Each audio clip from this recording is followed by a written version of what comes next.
My dear, I was waiting, hoping to see you here tonight. Please, please, sit down, relax. We have so much to enjoy this evening. What's that? Well, that is a conundrum. I suppose I could go into it a little bit, but I don't know. I don't think it's worth it. No.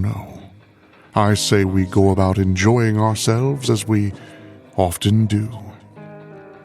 Not everything has to be explained, and not everything has to necessarily make sense. Sometimes in life, or something resembling it, the best of things are often out of focus. The CBS Radio Mystery Theater presents...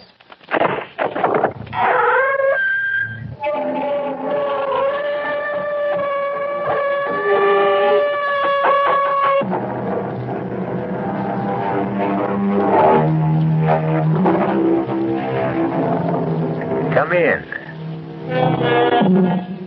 Welcome. I'm E.G. Marshall. Welcome to the fear you can hear. Welcome to the world of your own terrifying imagination. All of us daydream. It seems a harmless enough way of passing the time. But what might we do if some of the things that pass through our minds come true? Supposing the man or the woman we created in the mind's eye became reality. The phantom became flesh and blood. Our puzzling, nerve-tingling tale begins as it ends, with sudden, irrevocable death.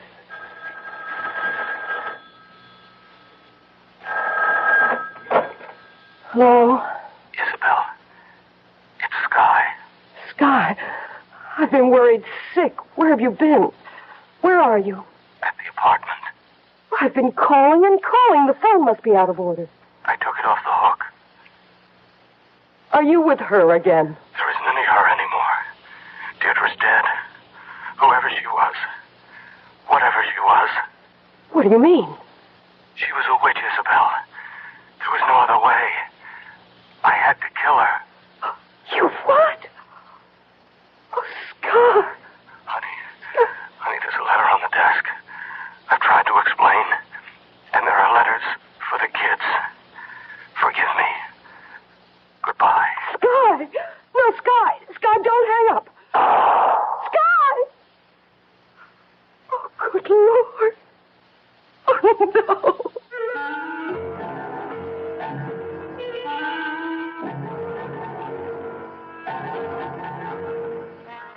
no! Our mystery drama, Out of Focus, was written especially for the Mystery Theater by Ian Martin and stars William Redfield. It is sponsored in part by new sugar-free Diet 7-Up and by the Kellogg Company, makers of Kellogg's Special K cereal. I'll be back shortly with Act 1. Hi, I'm Goldilocks, Ms. Goldilocks, if you please, and I'm a professional taste tester. Here at my taste test laboratory, that's TTL for short, I taste test everything from porridge to diet drinks. Actually, there's not that much taste testing in porridge these days. There used to be. Once upon a time. I mean, that's how this Ms. got into the biz. But lately it's been diet drinks. I mean, with so many diet drinks going sugar-free, I've been really busy conducting taste tests. A rather unbearable assignment, to be sure. But then I discovered sugar-free Diet 7-Up. Fresh, natural, delicious. My only problem is that sugar-free Diet 7-Up tastes so good that it broke my Goldilocks diet drink taste-o-meter. Well, sugar-free Diet 7-Up certainly has my seal of approval. This one's just right. When you're in Los Angeles, stay at the dazzling new Los Angeles Marriott Hotel. Because no matter where you travel, a Marriott Hotel always means a marvelous time. And the exciting new Los Angeles Marriott is exactly what we're talking about. with 7 superb restaurants and lounges, a sensational swim-up bar in our big, beautiful pool. And the new Los Angeles Marriott is only minutes away from L.A. International Airport, a great location, the center of everything in Southern California. Here's life as it should be.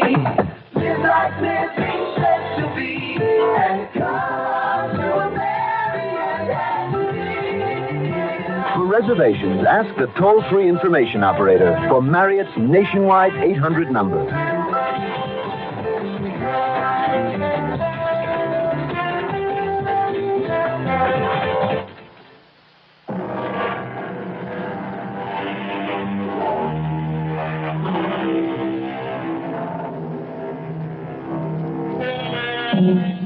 You are Schuyler Harris, Sky to your friends, a typical commuter, an account executive at Lorne, Peabody & Davis. Married 18 years, 2 children, Gary 16 and Lisa 12. $35,000 a year and an expense account. You live up to every penny. You are bored at home, driven at the office, given to fantasizing about women because you don't have the courage to take a mistress. But you are to find one, and such a one, who will quite literally be the death of you. What do you got here, Jake? It's a DOA, Sam. Cold turkey. Mm-hmm. It's like the woman on the phone said. Where's the other? The dame? Yeah. Search me, not in here. It's probably the bedroom. Check out the rest of the apartment, huh? There's a letter or a confession or something on the desk. Yeah, I see it. Dear Isabel, I have just killed Deirdre. And before I kill myself, I want to explain, or try to explain why. It started 10 days ago. It doesn't seem possible that in so short a time my whole life was ripped to shreds. It was such an ordinary day, climbing aboard the old 737, just like thousands of others. Why make thought this morning, Sky, if Ed isn't on? Oh, no thanks, Charlie. I'm bushed. I'm going to catch a nap on the way in. Hey, you do look a little frazzled. Everything okay? Oh, my health's all right, as far as I know. Oh, it's just a rat race, I guess. It's getting to me. Maybe it's a male change of life, Sky. No, not yet. Please, God. Oh, Lord, that I could do with a little change of life, you know? Well, leave you to get on with it. At least you got the whole seat to yourself in case the action gets rough. Oh, thanks. Sweet dreams, lover boy. Oh, go trump your partner's ace. All tickets, please. Have your tickets ready, please. Oh. Morning, Mr. Harris. Oh, hi, Benji. Hang on to it. It's the last ride left on the ticket. Tough night, Mr. Harris? Oh, they're all tough these days, Benji. I'll see you at the end of the line, okay?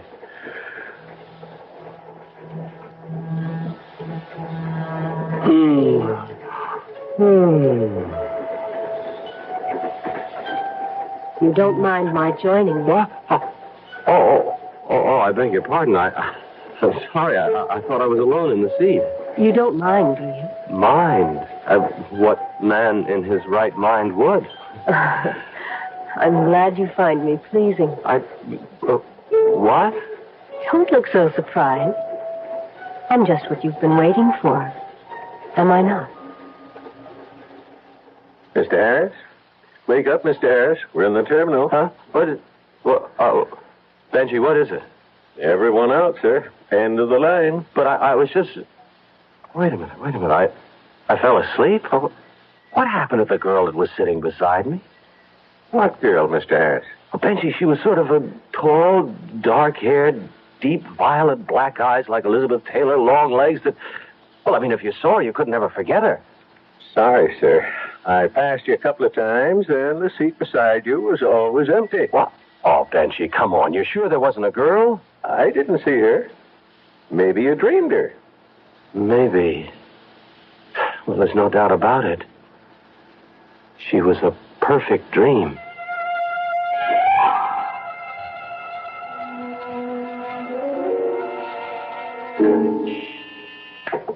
Yes, Doris? Harry? Oh, sure. Send him right in. Sky, have I got news for you? Hold on to your hat. What? I just came from a session with the Kingpin. Oh, so what does boss man Peabody have up his sleeve this morning? The brass ring for you, Sky, and I go along for the ride. The Bianchi account. Bianchi? It's all yours, baby. All you have to do is come up with a campaign. That's $10 million in billing. Biggest new account in the shop.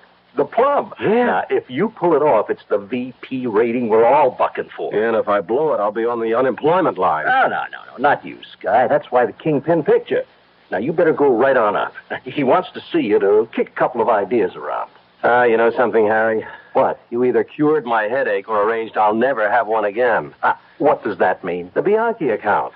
If I don't cut it, I won't have to worry about headaches anymore. Old Kingpin Peabody will hand me my head in a basket.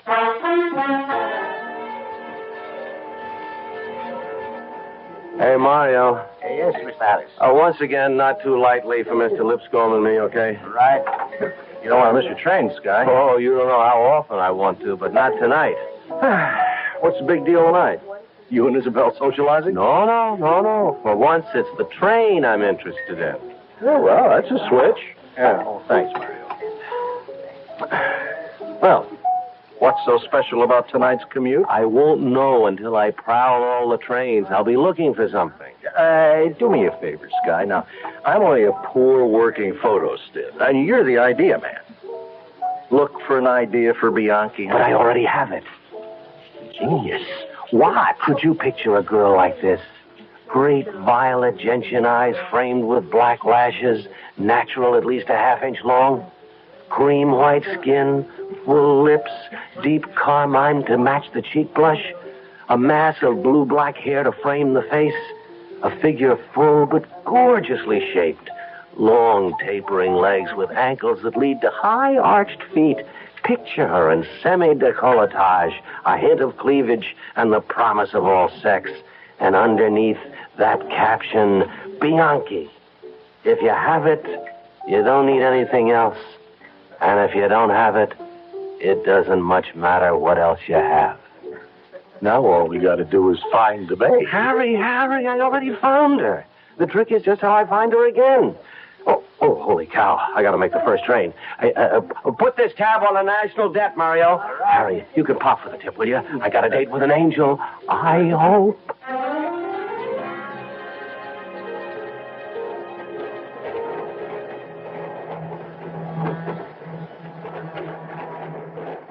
Something I can help you with, Mr. Harris? Huh? Oh, no, Benji. I was just looking for someone.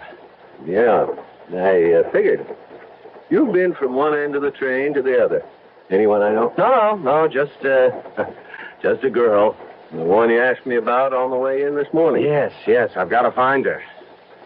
Well, if she's anything like you described, I wouldn't blame you.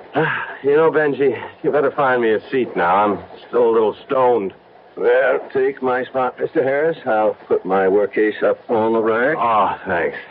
Stretch out, make yourself comfortable. I'll wake you before you get to your stuff. Oh, you're a scholar, a gentleman, and a fine conductor, Benji.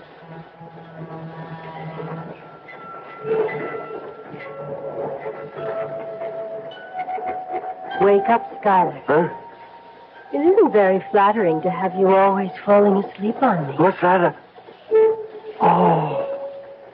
Oh, you're real. This time I've been waiting for you. But I hunted the whole train for you. Did you? You shouldn't have worried, Skylar. I wasn't going to let you get away. How do you know my name? If I want information, I just ask questions. Skylar Harris. Well, how do I do with the same question? The name is Deirdre.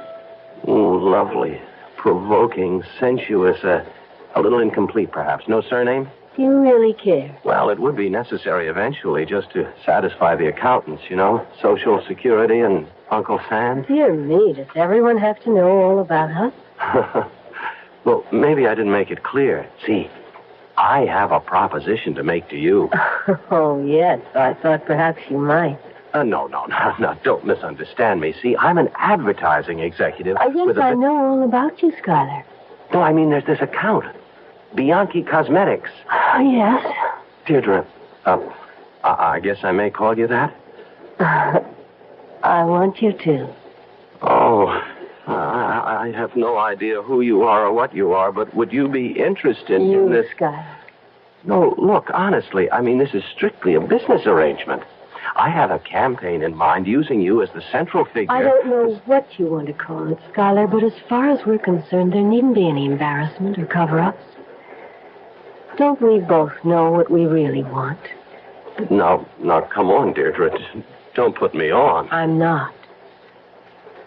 You're the one who turned me on, Skylar. Now, look, Deirdre, whatever your other name is, I am honest to God leveling about this big ad campaign and how perfect you are for it and how much money you could make if it all goes the way I think it could. If you insist, Skylar. Anything. But if we have to talk about something other than ourselves, would you mind getting me a drink? Oh, sure. I could use one myself. What'll it be? It doesn't matter. You pick it. Just hurry back. Oh, don't worry. Just don't vanish.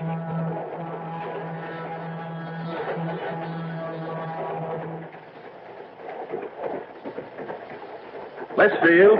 Next stop, Westfield. Hey, Mr. Harris. Coming into Westfield. Oh, sure. Yeah, I'm with you, Benji. I'm with you. Thanks. Westfield is the next stop. Westfield. Benji? Yes, Mr. Harris. What happened to the girl?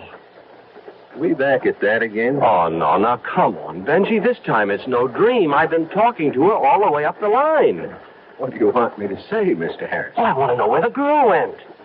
Mr. Harris, we've been riding this line a long time together. You don't want to make no scene. Benji, all I'm asking you I is what... get the message. So what do you want me to say? If there was this girl, maybe she got off at the last stop or the one before. But she couldn't have. Mr. Harris, you've been cold turkey the last 10 miles. Now, maybe this girl was here, I don't know, or maybe you just had one too many. Excuse me, we're coming into the station. This is where you get off.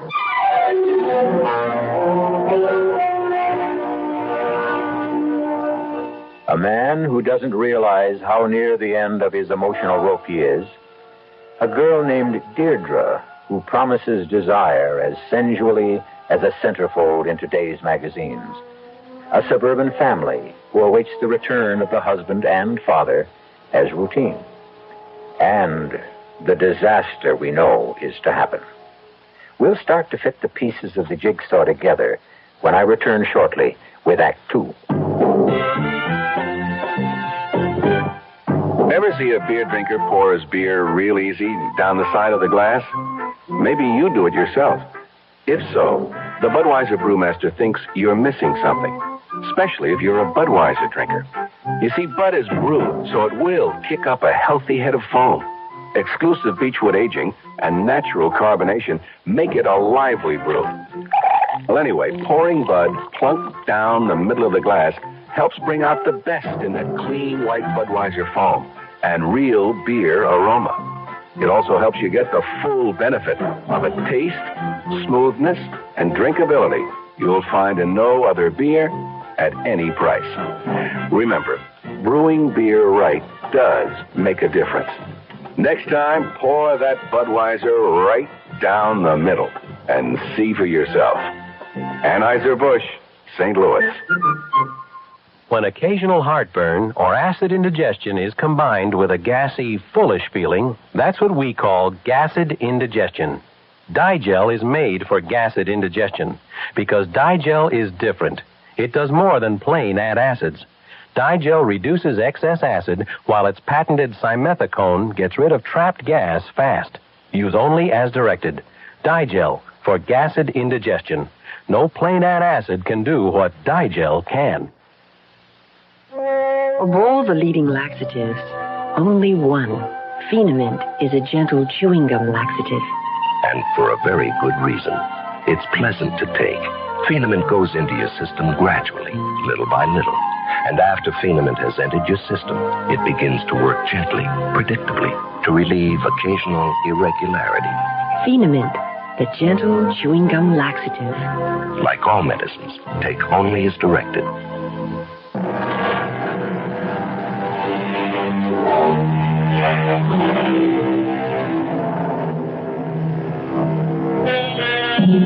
One of the minor sad comedies of the world is the faces of the wives as they meet their returning commuter husbands. As the trains get later and later, the faces get tenser and tenser, till finally, as the last commuter train pulls in and errant hubby pours himself off, the wife's eyes roll helplessly heavenwards. Hi, Isabel, baby. How was your day? My day was miserable, and most of my night was worse. Really? Well, what do you mean, night? Well, it's just about half over. Do you know you're well over 2 hours late? This is the 4th train I've met. The least you might have done is call me. Well, honey, look, I'm sorry. It was a big day at the office. I was swamped, and on top of that... Oh, don't give me that, Sky. When you weren't on the early train, I called the office, and they told me you left in plenty of time to catch it. Well, that's right. I know I did. But look, it's big news, hon. I got handed the plum of my career today. The Bianchi account. So, is that any reason to go out and get stoned? Oh, have a heart, Isabel. I handle this right. I'll end up a VP. Well, you handle it the way you started off, and you're going to end up PNG at home. Well, now, what does that mean? Persona non grata. Somebody not wanted. No. I know what persona non grata means. Well, what do you mean about me not being wanted? Well, you've already got 2 out of 3 of us feeling that way right at the moment. Okay. You and who else? Gary. Obviously, you've forgotten you promised to be home early while there was still enough light to give him a driving lesson. Oh, so that's such a big deal? Everybody has to snap their corks? I mean... It is when the driving lesson was to be on the way to the basketball team's father and son dinner, which you promised to attend with him. Oh, damn, Isabel, I forgot. You see, I was so up to my ears that it just... You couldn't have been so far up. You couldn't put a phone to one of them and let us know. Well, I told you, Isabel, I forgot. Now, you're not going to tell me that you also forgot you have a wife who meets you at the station 6 nights a week these days. Well, I'm sorry, but it's the truth. I mean, honest to Pete, Isabel, I've had a lousy day. Oh, all right. I'm sorry, Isabel. So am I, Sky. About you, I mean. It's just... Just what? Sky, I've been worried about you lately. I guess I'm tense because you're tense. Well, who's tense? Come off it. I'm not the only one who's noticed it. Even Liza's worried about you. Oh, now what have I done to her? It isn't so much what you've done as what you haven't. You've been neglecting a daughter who needs her father very much. Why? She's 12 years old. You're a big man in her life. Okay, Isabel, okay, can we knock it off for now? I just don't want to go into the house bickering. Neither do I, Sky. Especially not in front of the kids. Okay. Truths, huh? And before we go in, apology? Accepted. Oh, I guess I have been off my feet, honey. It's overwork, you know? Well, I hope that's all. What else? Well, it's silly of me, I suppose, but it isn't another woman, is it, Sky? Oh, of course not, Isabel. Now, come on. Let's get inside. I need a drink.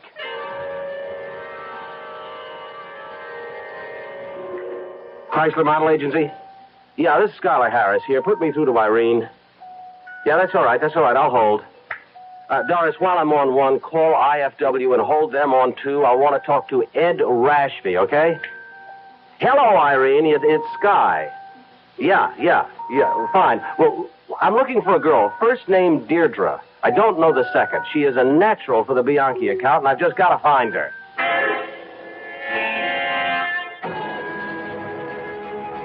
Well, Harry, it's hard to believe anyone this beautiful can't be a model or in TV or the theater or somewhere. No. I'm the only one that's seen her. Yeah, I've checked out all the talent books, and I have every agency in the business pulling pictures of their clients. Well, you're last on the line, Harry, only because I couldn't get through to you sooner.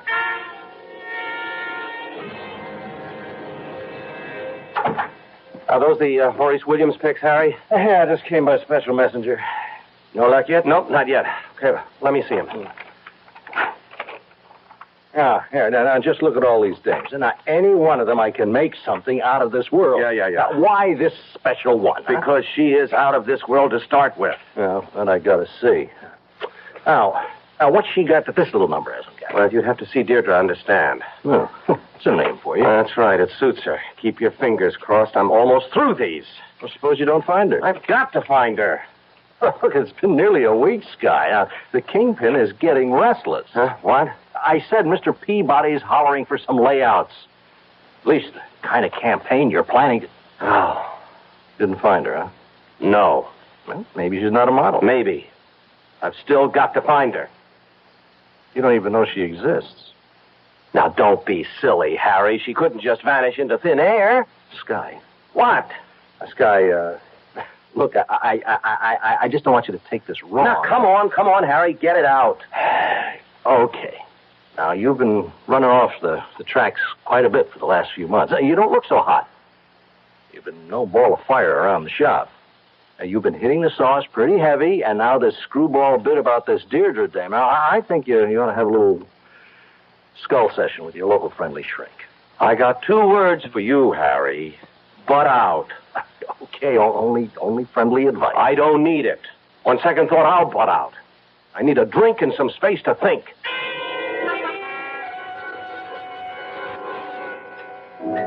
Hey, Mario. Yes, Mr. Harris. Build me another Manhattan, huh? Coming right up. Good. Boy, shoot deer in here today. It's a breather. The late lunch is blew finally, and the other drinkers don't come in for the next hour or so. Oh, I see. All right.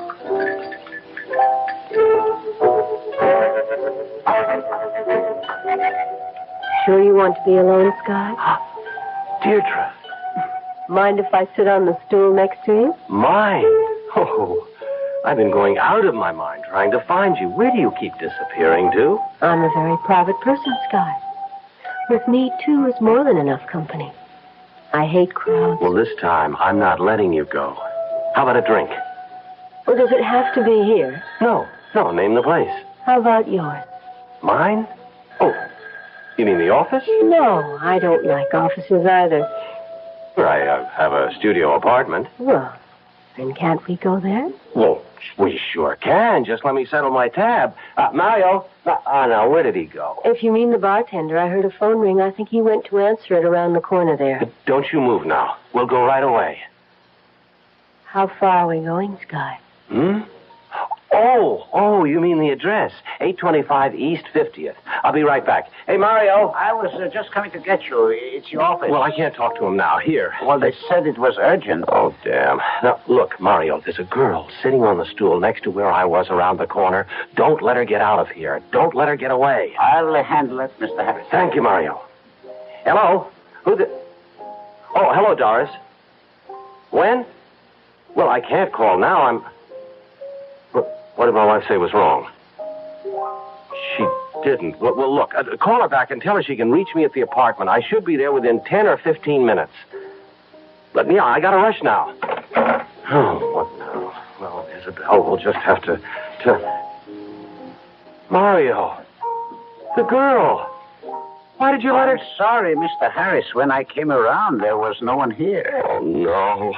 No, she can't get away again.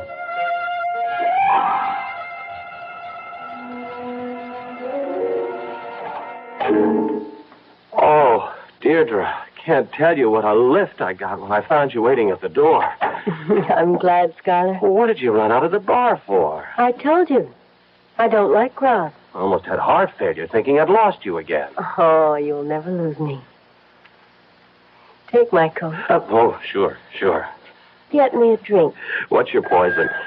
Oh, heck. You get that. I'll mix my own poison. Hello? Oh, Sky, why didn't you call me right back? Isabel, I was busy. At a bar? Now, honey, you know how much of our business is... well, never mind that. What is it? Well, at the time, I wanted you to talk to Gary. All of a sudden, just before I called, he threw a kind of fit. I don't know how to describe it. He just yelled at me like he was another person. Yelled something about being tired of being a kid and ran out of the house. Look, Isabel, please, I'm very busy now. That is the worst, Sky. While I was trying to get you, he took the car and drove off. Oh, well, unless you gassed it up, he can't get very far, and he's a pretty good driver And anyway. he doesn't have a license. Look, what do you want to do, call the police? He's an all right kid, and he'll be right back. Now, Isabel, please stop worrying. And stop worrying me, will you? I have urgent business to attend to. At the apartment? Yes, at the apartment. Now, let me get on with it. Apron strings? Oh, no, my wife's just a little upset over one of the kids. I hope she's not going to keep calling back and interrupting our business. Well, there's one sure way of taking care of that. Just leave it off the hook. Let's get away from that ugly noise. Okay. What's in here? The bedroom. Oh, this is nice. And comfy. Skylar, What, Deirdre? aren't you coming in? Well, it'd be a little easier for me to keep my mind on business out here. Besides, you never mixed that drink. I decided on headier wine. There. No. Isn't this what you really want from me?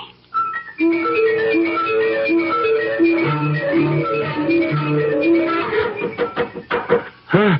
Oh, no. What the devil is... You'd better go see before he wakes up the whole building. Oh, I was sound asleep. All right, I won't be a second. Who is it? What is it? Open the door, Sky. It's Harry. Well, take the chain off and let me in. Harry, what do you want? Oh, that way, huh? Well, I should have figured.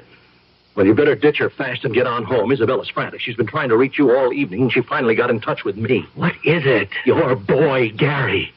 He's had an accident with the car. It's concussion. I don't know how bad. Now, I've got a cab waiting. If you only get... No, Harry, look. I've got to get dressed. Thanks. For nothing. Now, you make sure you get rid of that chick and get home where you belong. Okay, Harry. Oh, Deirdre, I didn't know you were standing there. You heard? I know. Home. What about you? We haven't even talked about... Deirdre, I can't lose you again. I promised you wouldn't. I'll be waiting. It doesn't matter about tonight. Not anymore now. Because you know there's always tomorrow. And tomorrow. And tomorrow.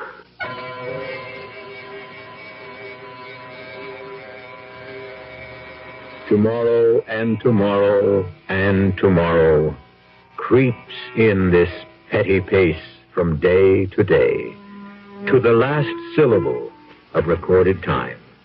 And all our yesterdays have lighted fools the way to dusty death.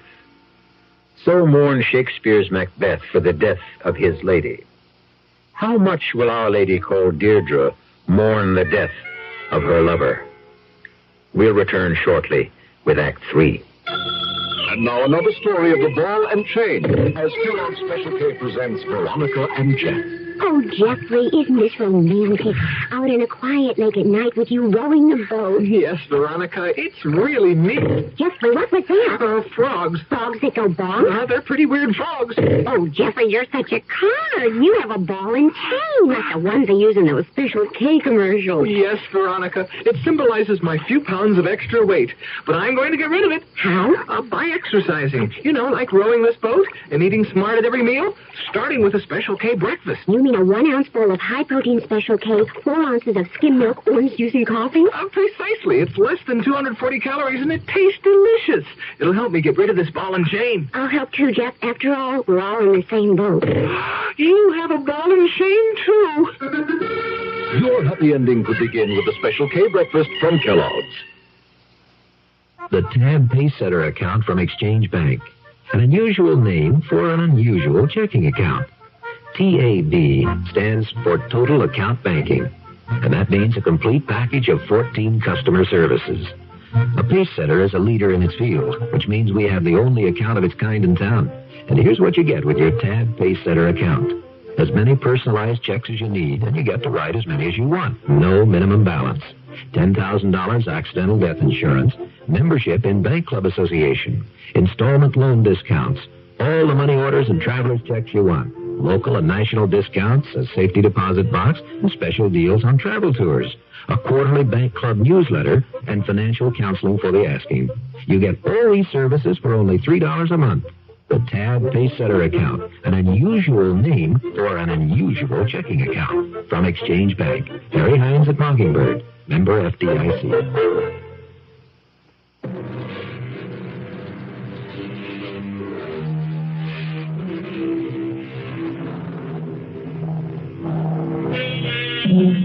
No better introduction for what's to come, but the rest of Macbeth's lament. Out, out, brief candle. Life's but a walking shadow, a poor player that struts and frets his hour upon the stage, and then is heard no more. It is a tale told by an idiot, full of sound and fury, signifying nothing. And then to the messenger who came, he said, "Thy story, quickly." Deirdre? Skylar, Thank God you're still there. I told you you wouldn't lose me again. That's all I wanted to know. Look, I can't talk now. I'll be at the apartment as soon as I can. Will you wait? Through eternity, lover. I've got to hang up. God, what are you doing now? Oh, it's all right, honey. I've just got to get to the office. You're going into town today? Yeah, I have to. You see, the deadline on the Bianchi account's day after tomorrow. I got my work cut out to meet it. I doubt if I can even get back tonight. Perhaps not even tomorrow night. Well, what about Gary? Honey, I checked the hospital, and he's fine. You knew that when we left at 4 o'clock this morning. I'm still glad you checked again. I thought I heard you on the phone coming downstairs. Well, I called a cab, too. I can run you to the station in my car. No, it's all right. It's better this way. Hey, you want some coffee? No. My stomach's too upset. Oh, Sky, we could have lost Gary. Well, we didn't, honey, so let's not agonize over it. I don't know. Everything seems so confused. Like there was a sort of curse on us. And you worry me most of all. Me? You. You're like a stranger. Sky, why couldn't I reach you last night? What were you doing? I told you, Isabel, I had work to do. I didn't want to be interrupted. I took the phone off the hook, and then I just forgot about it. Work seems to be the only thing that matters to you nowadays. Sky, you only had 2 hours sleep. Do you have... Come on, Isabel. We haven't got time for messing around. Now, you see, there's my cab. Couldn't you at least take a later train? Look, my job depends on this. And you won't be home tonight. I doubt it.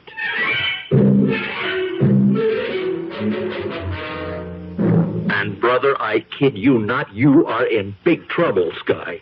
Now, Peabody is really on the warpath. The only thing saving your neck for a day or so is that Bristol Proctor's in town. Oh, Harry, please, will you lay off me? I've got everything under control. Oh, boy, that is for laughs. Oh, now I get the whole picture. Why, you're off the rails, on the sauce, and running hot and cold flashes. Well, if you think some chick is worth what you're heading for, come on, let me give you some advice. The only thing I want from you, Harry, is technical advice in your specialty.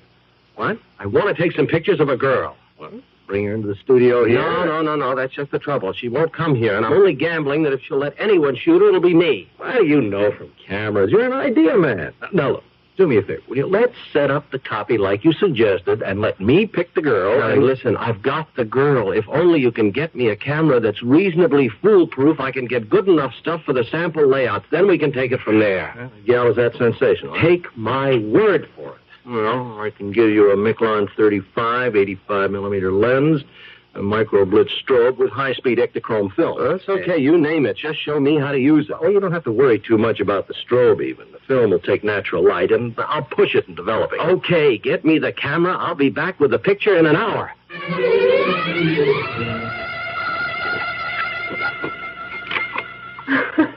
You having fun, Skylar? Oh, Deirdre, this isn't a game. This could mean our whole future. It could indeed. Yeah, just like that. I'm glad you let me talk you into taking the pictures. You won't be sorry. I'm just very much afraid you will be, Skylar. Oh, damn. Sky, dear, I forgot to ask you. Cutting out your wife? Well, I've got to finish these pictures. Deirdre, why did you say I'd be sorry I took them? Skylar, baby, I really don't photograph very well. You'll see. Ah, you got the prints, Harry. That's great. Well, I don't know how great you're going to think it is. Huh? Come on, what do you mean? I don't know what I mean. Look, I just don't see how you could have gotten everything so gummed up. All right, just let me see. Help yourself. Everything's so out of focus, you can't tell a lamp from a couch. And it's for the girl. Well, you find her. I can't. Well, I don't... She was right. Well, if that's the couch, she should be... Now, wait a minute. Let me see in this one. No, this one is... Oh, Harry. How could I have faked out so badly? You got me. Sky. Level? Yeah. Is this some kind of a stupid put-on? I mean, what are you trying to pull on me? Nothing, Harry. Honest. I shot the film at all the openings, the shutter speeds. I mean, everything that you laid out for me. It all came out like this? Yeah. Well, okay. Well, we got to figure maybe the film was bad or the lens crystallized or something. Well, let's go back. I bring other equipment, and this time we bring home the bacon. No, Harry. She wouldn't let you shoot her. I can't explain, but... All right, so forget her. I can't, Harry. I've got to take one more crack at it. Just one more. Oh, man, you're crazy. Would you help me? You won't let me. Some kind of camera that I just can't fail with. Okay. Look, I'll give you an instant. 20 seconds, you'll know if you goof. You just keep adjusting it till it's right. I'll go get the camera. Oh, you're an okay buddy. Thanks. Hello. Oh, thank God it's you, Sky. Isabel, what is it now? I'm just at the end of my rope. I could swear somebody's got a hex on him. What are you talking about? You've got to come home. Gary's back in coma. What? When did that happen? About 10 this morning. I tried to reach you. Isabel, listen. You've got to cope a little longer. Everything's falling apart for me here, too. I can't get home till at the earliest later tonight. What's the matter? She won't let you go? Ooh. Oh, don't try to kid me. There has to be another woman. You couldn't be like this if there weren't. Okay, Sky. If this is the way you want it, you can just let us all go to hell. Isabel. The only thing I wish you is a one-way ticket there yourself. Isabel. Oh. Okay, Sky, here's your instant camera. Now, maybe this will get us all a clearer picture of where we're going.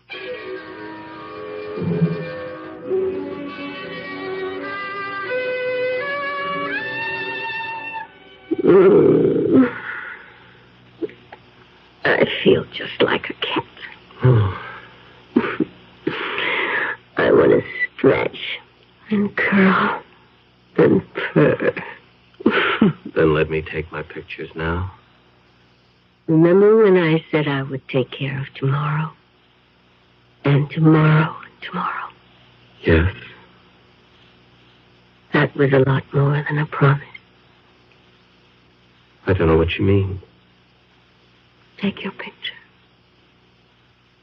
And you'll know. What is it, Deirdre? I've got this weird feeling that's taking me over. I'm scared. The wages of sin. Take your picture. Shoot, Sky. All right. All right, now just like that. Just hold it. Now, while we wait for it to develop, let me tell you what you'll see. Where? On the picture. Everything sharply in focus for just a second, and then, where I should be, a blank. An empty hole in space. Look. All right. Oh, Lord, no! As I really look. You've never seen a witch before, have you? No. You think I'd be a successful model for your Bianchi account? Who are you? Look at your picture again. Just what you said. You, whatever it was, it's gone. But I'm still here. This is me. You won't let me go, will you, Skylar? Why me, Deirdre? A personal whim. And you were so ripe for the tempting. You'd destroy me eventually. Of course. But I could put it off for a while. You don't have me that much in your spell. Are you so confident? What makes you so? This. What are you doing with a gun? Well, you see, it happens to be a hobby of mine. I can put 5 out of 6 in a 3/4-inch bullseye at 30 feet. It won't save you anymore. Oh, I know that, I know. But it can the rest of my family. You wouldn't dare. I never thought you had a gun. Die, witch. Die.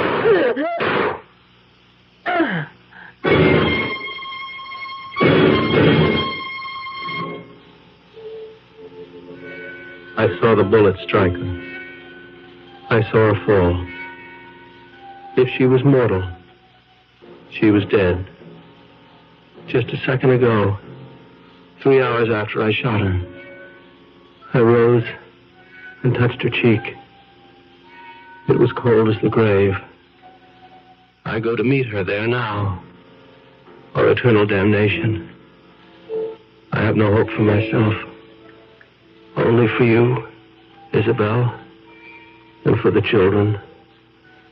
Whatever harm there is left in her, I pray can reach only me alone. I hope I've brought you protection. Goodbye forever. For I know whatever life after death there is, I can never, ever share it with any of you. I sold my soul to the devil and the witch he sent to find me. Well, how do you like that for a confession, Jake? What am I going to say, Sam? Them guys working in advertising, they're halfway round the bend. I guess you got to be a little bit screwy to get into that kind of business in the first place. Figures. Now, hold it. Yeah? Oh, hi, Lieutenant. This is Detective Sam Danks. Yeah. It's pretty much like the story the wife called in from Connecticut. Guy left a confession you got to read. Won't help much. I mean, it's far out. Huh? Oh, the subject. Yeah, there's not much doubt from pictures around the apartment. This is Skylar Harris, all right. Sure, DOA. Bullet through the head. We're just waiting for the ME now. Well, what do you mean, both? There's nobody else in the apartment but the guy. The dame? There's not a sign of her. Well, you'll get it when you read the confession. The way I figure it, she was one of them, what do you call it?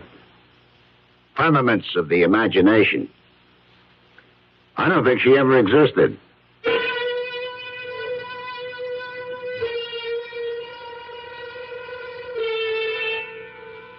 Did the detective mean to say figments of the imagination? Or was his choice of firmament perhaps nearer the truth? Was Deirdre more finite than he believed?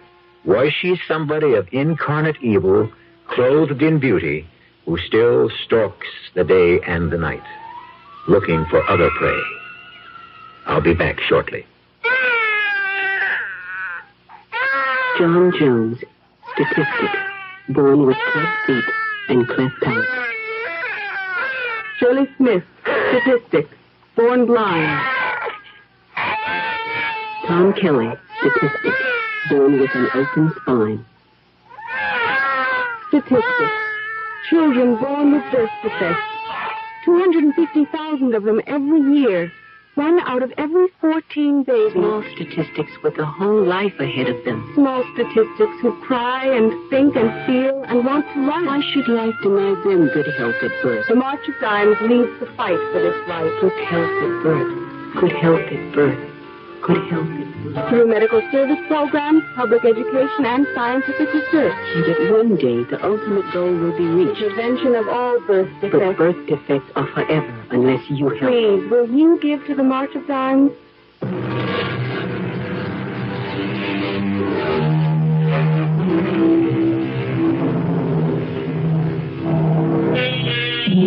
One parting word until we meet again. Be careful, commuters, and all the other men with extra time that weighs heavy on your hands. Look with a jaundiced eye at that fantasy girl who may materialize beside you in the train, or the bus, or on the stool next to you in your favorite bar. And before you succumb to temptation, remember, at the best, she's apt to burn a hole in your pocket. At the worst, she may burn your soul forever. Our cast included William Redfield, Joan Loring, Suzanne Grossman, Ralph Bell, Dan Ockrell, and Earl Hammond. The entire production was under the direction of Hyman Brown. And now, a preview of our next tale. We're going to be extra nice to Aunt Bell, Linda. After all, we're protecting an investment.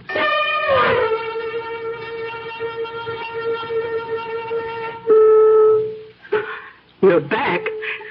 I can't believe it. I've had just about enough of this. You people simply have to stop coming into my apartment. I'm going to tell Charles he has to do something about this. Oh. Hello? Oh, Charles. Hello, Aunt Bell. Will you get over here and get these people out? Who, Aunt Bell? That man who was here last week. And this time he has a friend. A lady friend, no less. Aunt Bell, you mean that guy is back? He certainly is, and with a strange woman. I'll be right over. Oh, please do. They're upsetting Julia terribly. I think she's afraid of them. Julia? Aunt Bell, Julia is dead. She can't be there. Radio Mystery Theater was sponsored in part by Anheuser-Busch Incorporated, brewers of Budweiser. Until next time, pleasant dreams.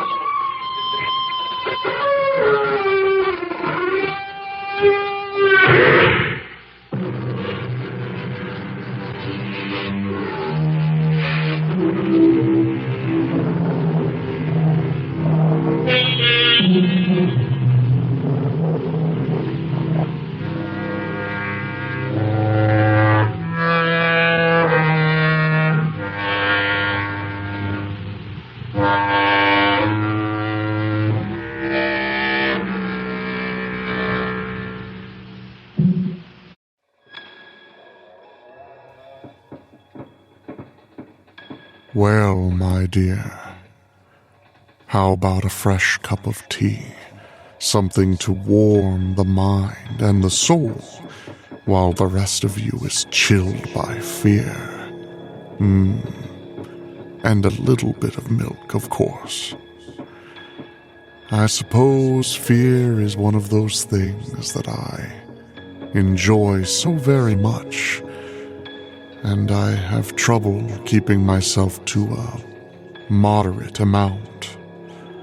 My relationship with fear reminds me of how love came to Professor Guildea. Worried about income tax? Wonder if spring will ever come? Want to get away from it all? We offer you Escape.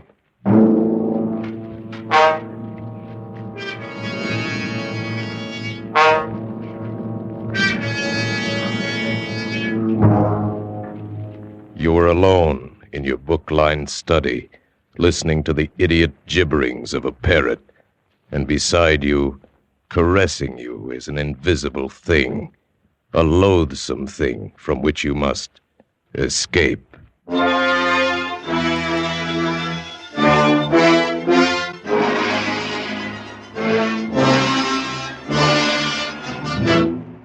Escape, produced and directed by William N. Robeson, and carefully contrived to free you from the four walls of today for a half hour of high adventure.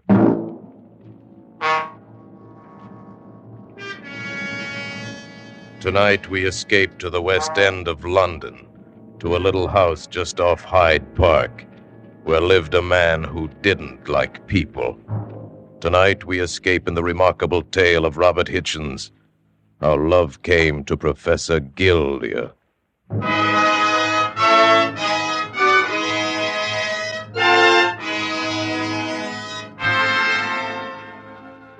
It has been said that no night ever passes over London town that sees not some strange and curious event, some occurrence too incredible to bear repeating in the light of day. How horribly true are those words.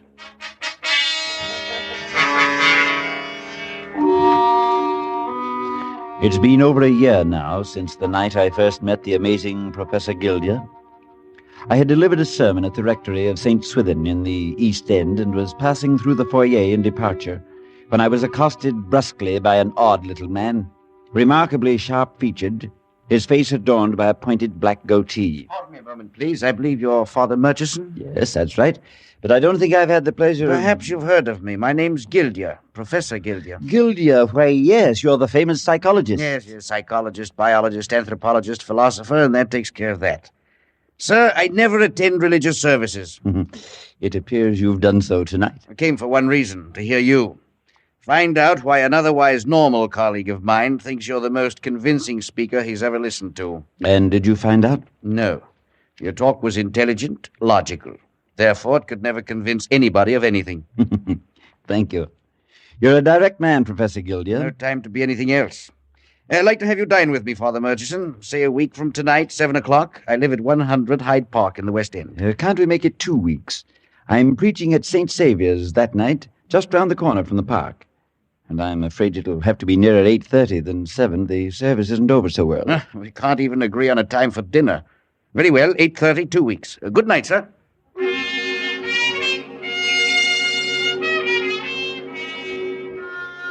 Perhaps if I had known then what but no matter. I kept the appointment, of course. And after an excellent dinner, we climbed the stairs to Guildea's study, a large book-lined room running the width of the house with windows at the end overlooking the park. In front of those windows stood the one incongruous thing in the room, a cage holding a large gray parrot. In fact, as I recall, it was the parrot that was responsible for my first becoming aware of what exact opposites Guildea and I really were. The same parrot that was responsible for so many other things that happened later. Quiet, Napoleon, quiet. One day that infernal squawking of yours will drive me to wring your neck. Somehow it surprises me, Guildea. I mean, you're keeping a pet. I possess a parrot, Father Murchison, that's all.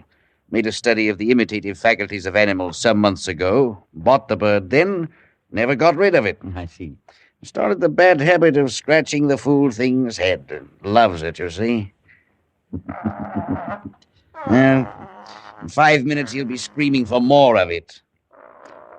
Why would it surprise you so much if I kept a pet? Well, because I believe you're the most self-sufficient man I ever met. More than that, actually. I detest affection, any display of sentimentality. But you do feel the need of close human sympathy in your life. None whatsoever. A reasonable amount of companionship, naturally, but that's all. Father Murchison, I'm one person who does not love his fellow men. Nonetheless, some of your discoveries have been of great benefit to mankind. Oh, entirely accidental. I thought you'd be liking your coffee now, sir. Oh, yes, Pitting. Put it there on the table, please. Thank you, sir. Will there be anything else, sir? No, that's all, Pitting. Yes, sir. Excellent servant there. I know nothing of Pitting's thoughts or feelings, nor he of mine. Perfect relationship. And if a crisis occurred, if you needed to call on him as a friend? It would take a considerable crisis. But what about the parrot? Surely you must regard it with some affection, otherwise you'd get rid of it. Napoleon? Merely a specimen. The bird's as devoid of sentimentality as I am. Can only imitate whatever he sees and hears. Guildea, have you ever been in love? Neither with anyone in particular, nor with love itself. Being in love, as you put it, or having someone in love with me, would be the most monstrous and horrible situation I can possibly imagine. All of a sudden, I feel a very great sense of pity. For whom? For you. Yet as different as we were, My life dedicated to all humanity. Guildea's life stripped of its own humanity. I called again at the house at Hyde Park many times, and we became friends. We talked away many evening hours in the months that followed, sitting by the book-covered table in the long study, the gray parrot chattering away in the background, with the lamplight barely reaching the farther corners.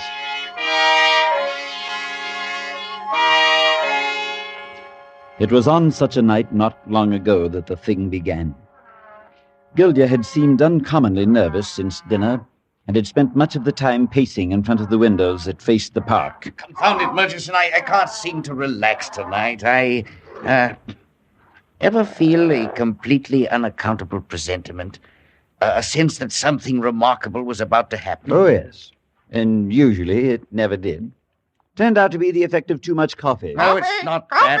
Coffee doesn't bother me. Nothing does. Well, then suppose you stop pacing the floor and sit down. You're wearing me out. Wearing me out. Wearing me out. Have you noticed how well Napoleon's learned to imitate your voice? Yes, and it's almost insulting at times.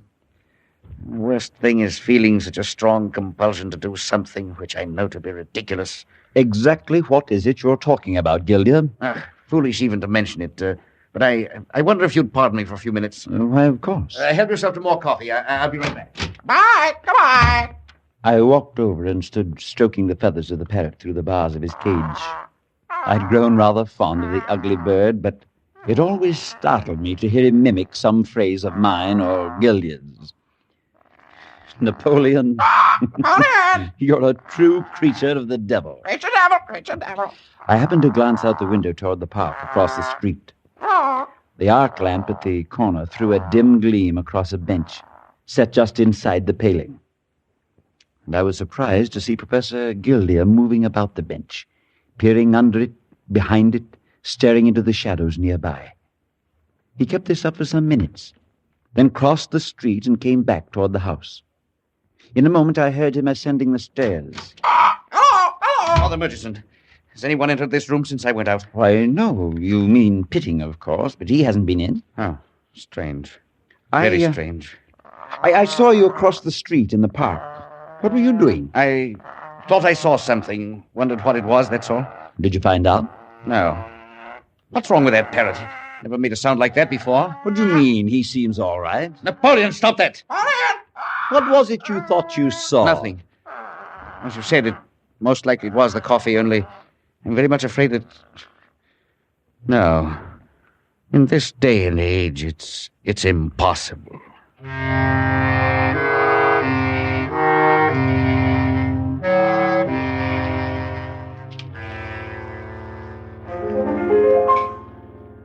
It was nearly a week later that I received a phone call in my quarters at the rectory. Father Murchison here. This is Pitting, sir, Professor Guildea's man. Oh, yes, Pitting. How are you? Very well, thank you, sir. The master would greatly appreciate your calling at the house this evening, if it's convenient, sir. Oh, anything wrong? I couldn't say, sir. But why didn't he phone himself? He isn't ill. I think not. He suggested 8 o'clock, sir. May I tell him you'll come? Yes. Yes, by all means. Tell him I'll be there at 8.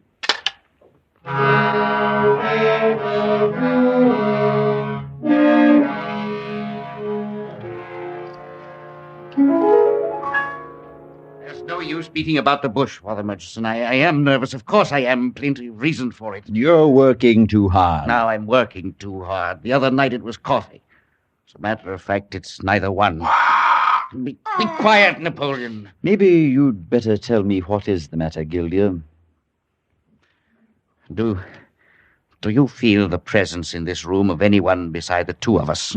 Well, there's Napoleon, of course. No, I don't mean the parrot. He senses it too, though. Senses what? When you were here last week, I left the house for a few minutes, you remember? Yes. I'd been watching someone sitting on that bench across in the park, a shadowy sort of figure. I had to find out what it was. But you found nothing. You told me when you came back. That's right. But I'd left the front door open. And when I came back in, I felt suddenly that someone or something had entered ahead of me. Oh, now really, Guildea. I knew also that they'd found their way to this room. But I was here all the time. No one came in. Father Murchison, Whoever or whatever came into the house that night came into this room, is still here right now. You, Guildea. A scientist. Yes. Ridiculous, isn't it?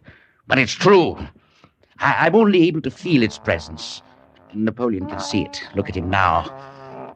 Wouldn't you say he was watching something over there in that far corner of the room? No, I'd say he was just being as foolish as a parrot usually is. You, skeptic? About this, yes. You've been working too hard. You need a vacation. I haven't told you the worst part of it. Would you say that I'm an attractive man? Frankly, no. Oh, I suppose to a certain type of society woman? No. That's not what I'm talking about. Well, then what are you talking about? I don't know whether this intruder is a woman, man, child, animal, but whatever it is, it holds a vast affection for me. What? You imagine anything so utterly monstrous, horrible? Murchison, the thing is in love with me. Love me! Love me! Ah!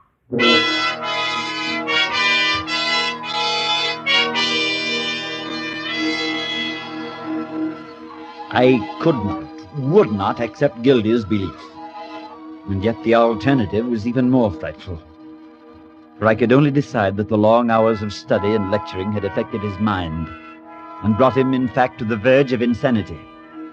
I persuaded him finally to get away for a while, to leave the house and forget his professional problems, take a short trip. I accompanied him to Victoria Station, saw him off on the boat train, and then, caught up in my duties, I had little time to consider the strange affair for nearly 10 days.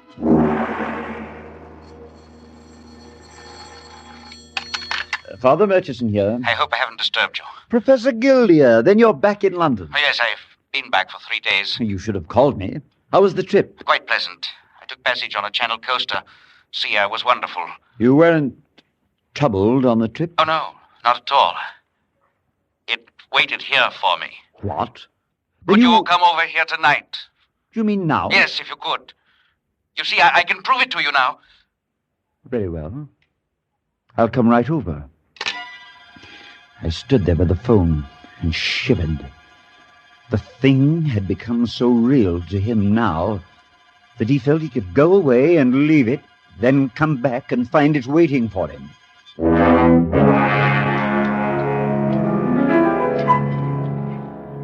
That's why I didn't call you when I first came back. I wanted to be sure. So I've waited 3 days, and every day has been worse than the one before. In what way? What do you mean? I mean the thing was waiting for me here. Glad I was back, fawned all over me. Came more insistently obnoxious all the time. You mean you've seen this thing, heard it? No, I haven't seen it, haven't heard it, but I know it's here. I can feel it, sense it.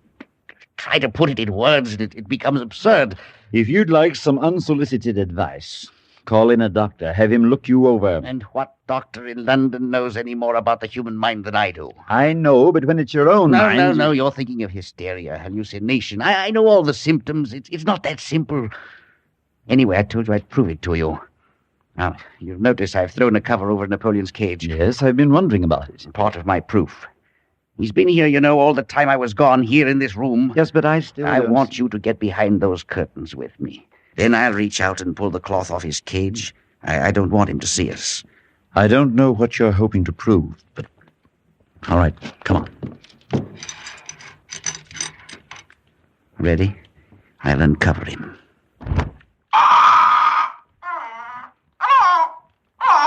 We crouched there behind the curtains, watching the parrot. He protested a while at being so rudely disturbed by some unseen agency, then climbed about the cage with claws and beak, pecked at crumbs, and appeared entirely normal. After a time, he began to fix his attention on a spot across the room.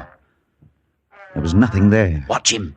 Look at him now. In the parrot's mind, at least, someone or something was approaching the cage, and yet the room was empty.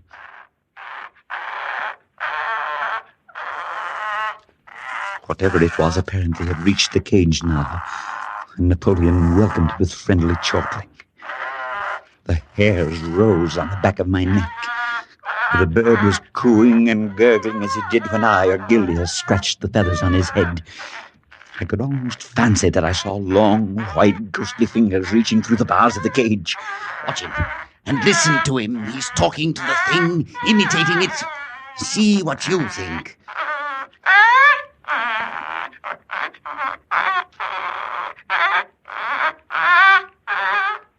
The bird was moving about in the cage now, nodding his head in a very peculiar manner, uttering the most extraordinary sounds.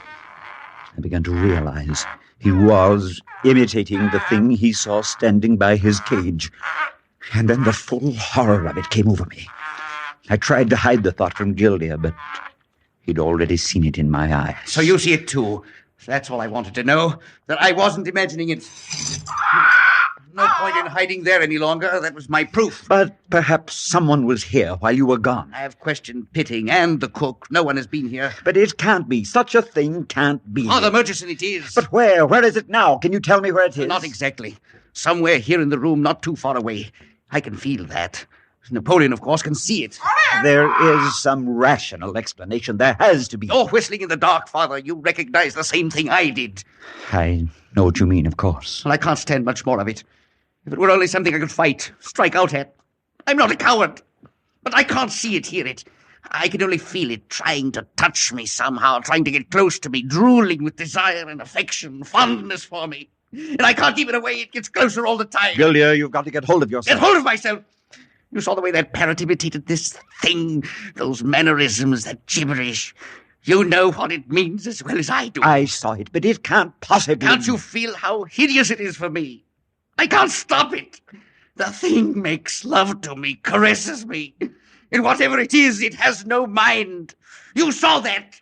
That thing is a slobbering idiot.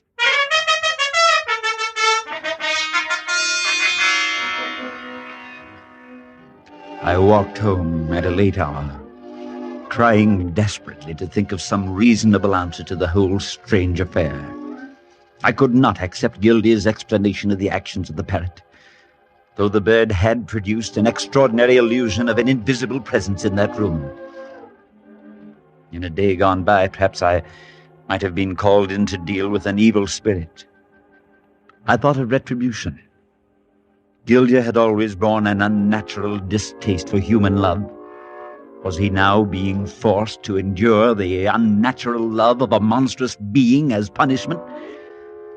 I cast such thoughts away from me. Yet I could not quite accept the only other reasonable solution, that my friend was insane. It was very late when I fell asleep.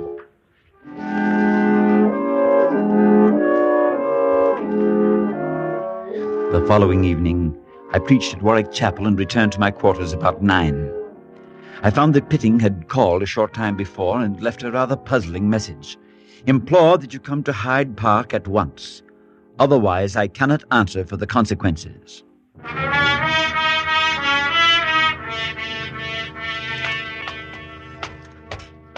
But what is it you're trying to say, Pitting? He's not himself. In what way is he not himself? I can only suggest, sir, that you talk to him. Here we are. Yes, come in. I'll leave you now, sir. Oh, Murchison, come in. Guildea, what in the name of heaven is wrong? Pitting said that you'd been upset, Pitting, but an inhuman machine. What happened? What did he do? Nothing. But just it. Nothing. But I don't know. Oh, you warned me about it once, said I'd meet a crisis, need him as a friend, and he wouldn't be there. Well, it happened. Look here. I'm going to call a doctor. I've never seen you in a state like this before. No, I don't need a doctor. I'm all right now. For a little while anyway. At least I think I am. Then what was it? What happened? That thing touched me. Really touched me. I mean, for the first time, it's only been trying to before. The only way I can put it, it rubbed itself against my soul. Oh, it was horrible. Now, Guildea, you've got... Don't tell me to get hold of myself. I know what I'm saying. I'm sorry. But if you'd felt it for yourself, you'd know what I mean. It was disgusting, filthy. If it had lasted one more minute, I know I should have gone screaming mad. But you don't feel it now. No, not now. I lost my head, I guess. I struck out with my fists, I tore at myself, screamed for help. Pitting came and thought I was drunk. But I could feel it touching me, sickening, soft and tender, inside of me. But it left you then. You forced it away. Yes, but it's still in this room somewhere. But it hasn't tried to touch me again. Well, that settles it. Guildea, you're leaving here tonight. It didn't follow you when you took that trip before. It stayed here. That's one way you can be free of it. Then, you believe in the thing, too. Believe it's real. It's real for you, and that's enough. If I remember it, you're giving a lecture at Oxford the last of the week. You're going on up there now. I'll help you pack. Well, I could do that. I could stay at the Grosvenor tonight and take a train in the morning. It's right near the station. And it's all agreed. Wait. Look at Napoleon. It's standing there by his cage. He's talking to it, imitating it. Can you imagine what that thing must look like? Never mind. Let me help you start packing. But I didn't tell you what it really did this evening. What came the closest to driving me insane. It doesn't matter. The thing kissed me, Murchison. But not from the outside. I could feel it, warm and wet, kissing my lips from the inside.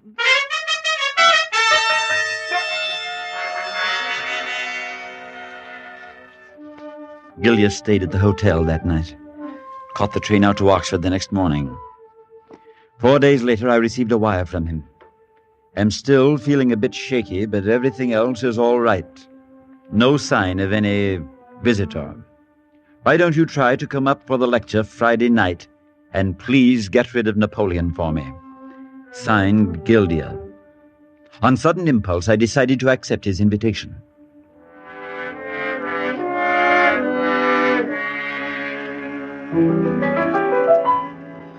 My train was late, and I arrived at Oxford with only time enough to go directly to the seminar. I slid into my seat just as Guildea was introduced and began his talk. He was pale and perhaps a bit drawn, but seemed otherwise composed and in control of himself. As I sat there, my mind wandered away from his talk, seeking some solution for the horrible problem which I regarded as being as much my own as Guildea's. I decided I would try to persuade him to sell the house in Hyde Park Place, since his strange fixation seemed to be bound up with it, and try to find lodgings elsewhere. Some 10 minutes passed when suddenly I noticed Guildea was becoming very nervous. He faltered in his talk. He seemed to be confused. He stood there on the platform, deathly pale, his hands out as though pushing something away from him. I knew what was wrong. Pardon me, please. Could I get through? Pardon me. Let me get to him, please. I'm his friend. Guildea, can you hear me? Father Murchison? Yes. Everything's all right. It came here, found me out. It rubbed up against me on the platform. It's no use. Take me back to London.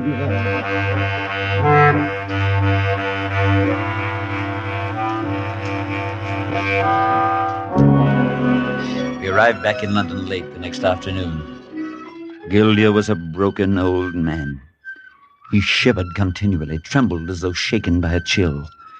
He claimed to sense the awful presence of that thing always nearby us, accompanying us, and he was constantly terror-stricken lest it might try to touch him again. I stayed with him in the house in Hyde Park, and as night drew on, we sat in the long, book-filled study on the second floor. Pitting brought coffee to us, and then withdrew. We found little to talk about, and the silence of the room seemed doubly oppressive without the familiar chatter of the parrot in the background. What did you do with him, Murchison? Napoleon, I mean. I boarded him with a pet shop in Shaftesbury Avenue. I thought you might want him back again after you'd reconsidered. No, I won't want him back. You still can feel its presence, can't you? No, Guildea, I'm afraid I can't. I wish to heaven I couldn't. It's been here with us now, you know. Now, please. It doesn't matter. It's no use. I can't fight it any longer. There's no way to fight it. Perhaps that may be the answer. To stop fighting it. You said yourself that you felt it was fond of you, meant you no harm. Then why not stop fighting? Try to return its fondness, its Love, if you will. You don't know what you're asking. Even the thought of it sickens me. Fondness, love for that thing. Perhaps it may be the only way out. Then there's no way out. I tell you, Murchison, I've only one feeling for that creature, and that's hatred. Hatred. Disgust and hatred. Please, try to be calm. Wait. What is it? Perhaps that's it. Listen! Whatever you are, beast or devil, I hate you, do you hear? I hate you! Murchison, that's doing it. It's recoiling, withdrawing, I can feel it. Guildea, please. I hate you! I hate you! Murchison, it wants to leave.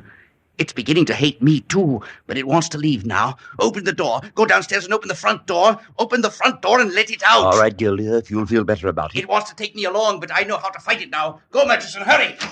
I hate you! I hate you! I hate you! I ran down the stairs and threw open the front door. I stood there, breathing in the night air. It was clear and cold, and the stars hung overhead. I looked across to the park and saw the glow from the street lamp falling on the empty bench directly opposite. And at that moment came a sound that froze my blood with horror. I stood there, paralyzed, unable to move. Seconds passed, perhaps minutes, I don't know. I don't know how long I stood there. I glanced across at the empty bench, and for one moment thought I saw a shadow sitting on it. A vague shadow as Guildea saw it one night weeks before. And then the bench was empty, and I heard Pitting running down the stairs. Come quickly. Professor Guildea, it was his heart, I think. Yes. Yes, I believe it was his heart. But Father Murchison, he's lying up there, sir. He's dead. Dead? Dead, Pitting? I hope so. I sincerely hope so.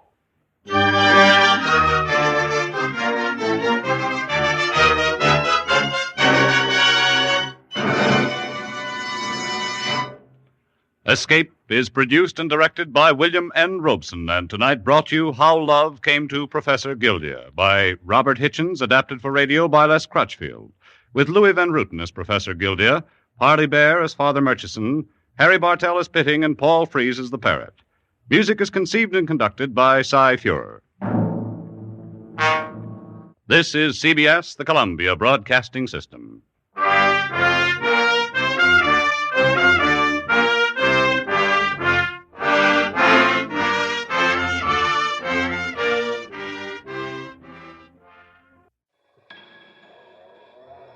My dear, it is getting late. I see your eyes beginning to droop just a little. Oh, I don't take it personally. I understand the time that a person must function and operate. It can be brutal.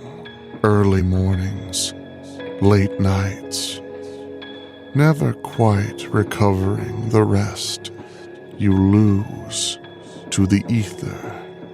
But while some things are good for the body, others are good for the soul. And besides, is there anything in this world more restful than kicking back and relaxing in Banquo's chair?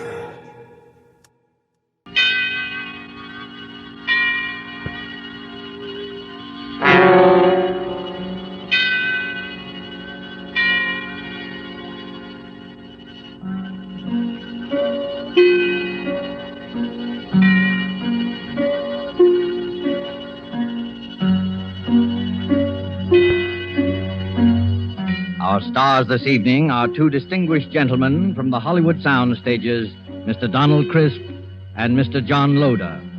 Mr. Crisp and Mr. Loder are here to enact for us a strange and startling drama in which they, in the interest of justice, made use of an unusual method to wring a confession of guilt from a criminal.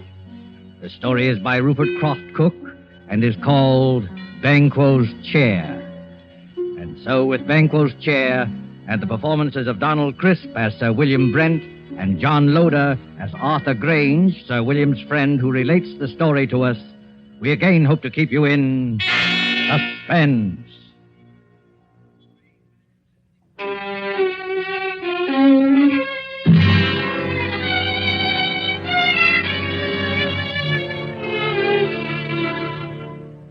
I would like you to look at this photograph.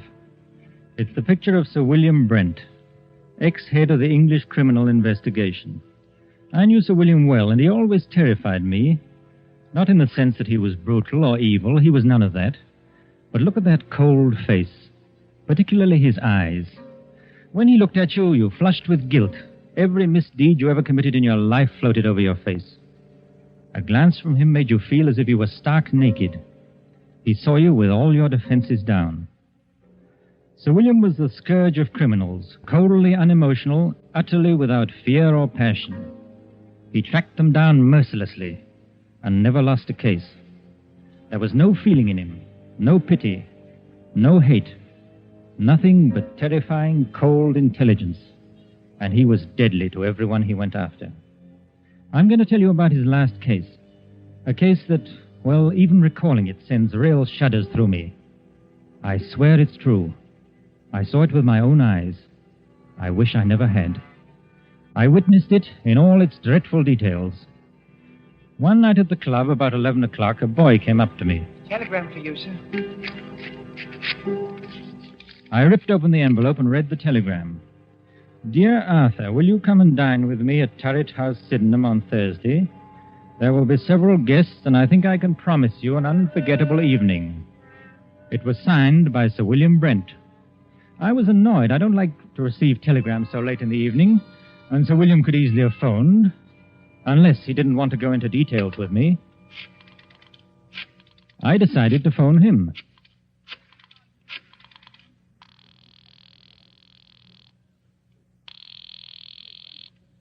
Hello? Hello? This is Arthur Grange calling. Yes, I know. Did you receive my telegram? Yes, Sir William. What's all the mystery about? Well, I'll tell you about it on Thursday. Are you coming? Yes, I'll be there. Very good. I particularly want you to be there. You sound so mysterious, I'm thinking of coming armed or bringing several bodyguards. No, it won't be necessary to bring any bodyguards. But you'd better come armed. Well armed. Yes, bring a revolver. Good night.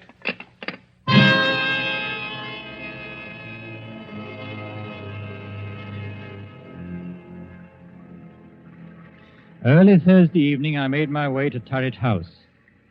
A windy November rain slashed at the streets. Turret House is a huge red brick, unpleasantly somber mansion, an ugly product of Queen Victoria's time. There it squatted, back of the road, almost hidden to view by several dripping pine trees. The neighborhood had known better days. I walked up along the unkept path until I reached the great oaken door. I let the knocker fall once or twice, and the door opened. Good evening, Mr. Grange. I was waiting for you. Hello, Lane. Nasty night, sir, isn't it?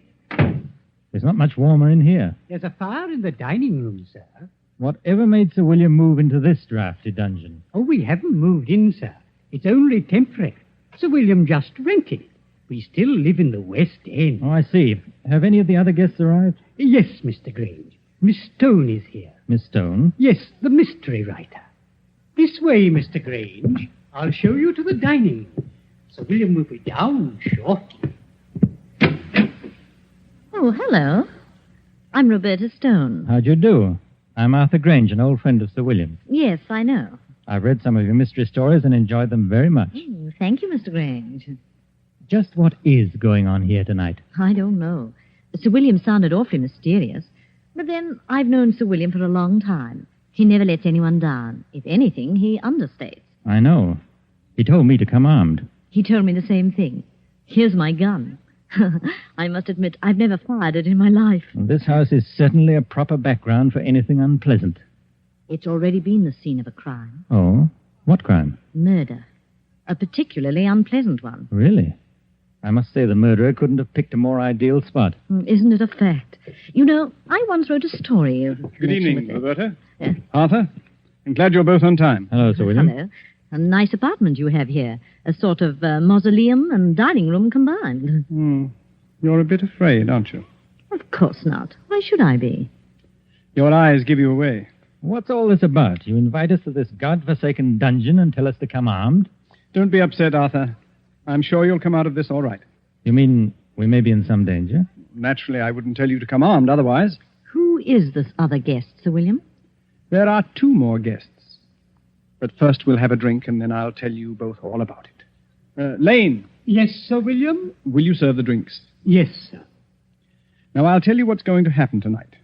This house, Turret House, was the scene of the Sydenham murder. A very famous case. Yes, I know about it. That's right. No offense, old man, but wasn't it the only case you never solved? You're wrong, Arthur.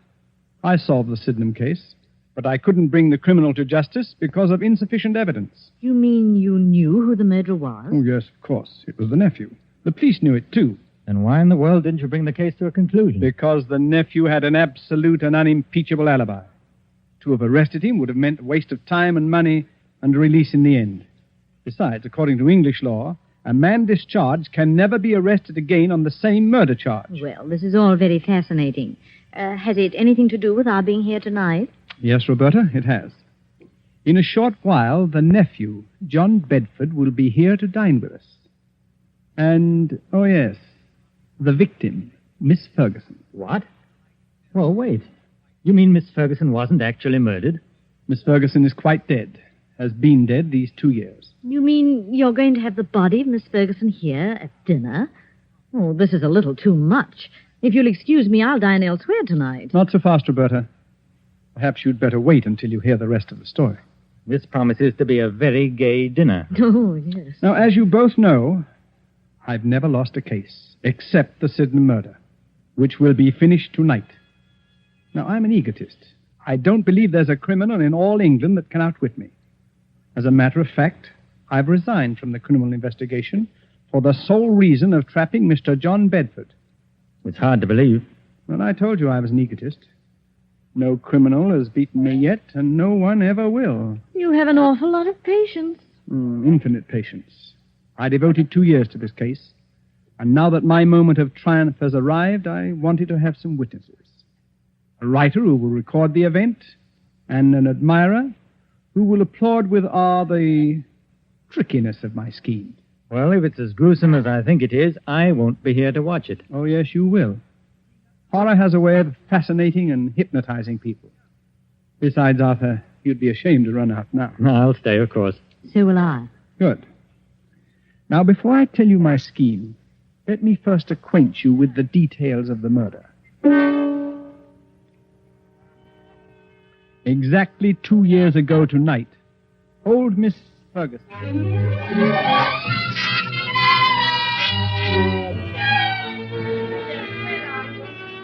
Where is that foolish maid? Yes, Miss Ferguson.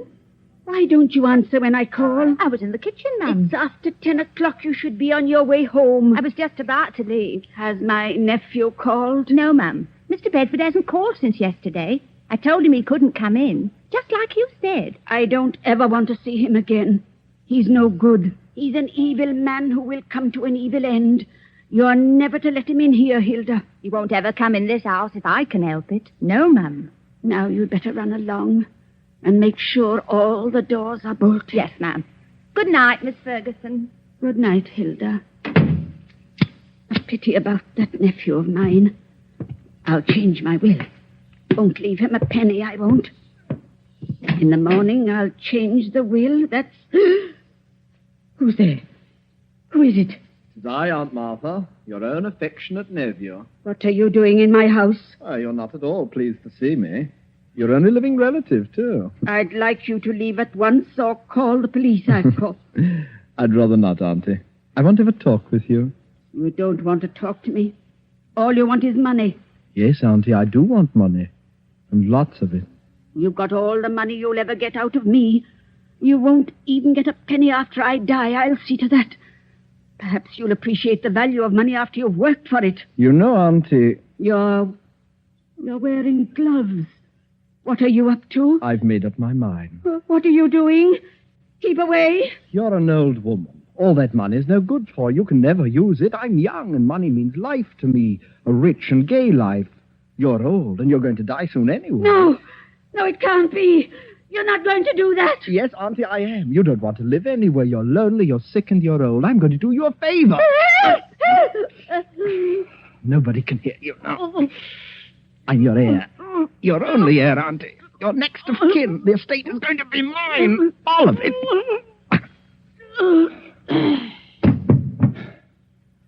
Now, don't you worry, Auntie. We'll have a fine funeral for you.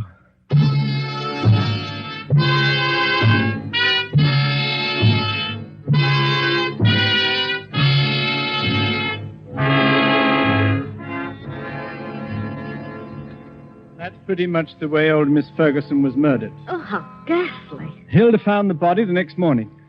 I immediately went to work on the case. All the evidence pointed to John Bedford. Everyone believed he committed the crime. He almost admitted it himself. I had him brought to my office for questioning. Oh, hello, Bedford. Come in. Thank you, sir. How'd you do, Sir William? Cigarette? Oh, thank you. Well, how does it feel to kill your own aunt? May I have a light, please? Yes, of course. Thank you. I wouldn't know, Sir William. You see, I never killed anyone. Have you? I have, Mr. Bedford. And I've sent quite a few to the gallows. Yes, so I understand. What was your relationship to Miss Ferguson? She was my aunt. Don't be flippant.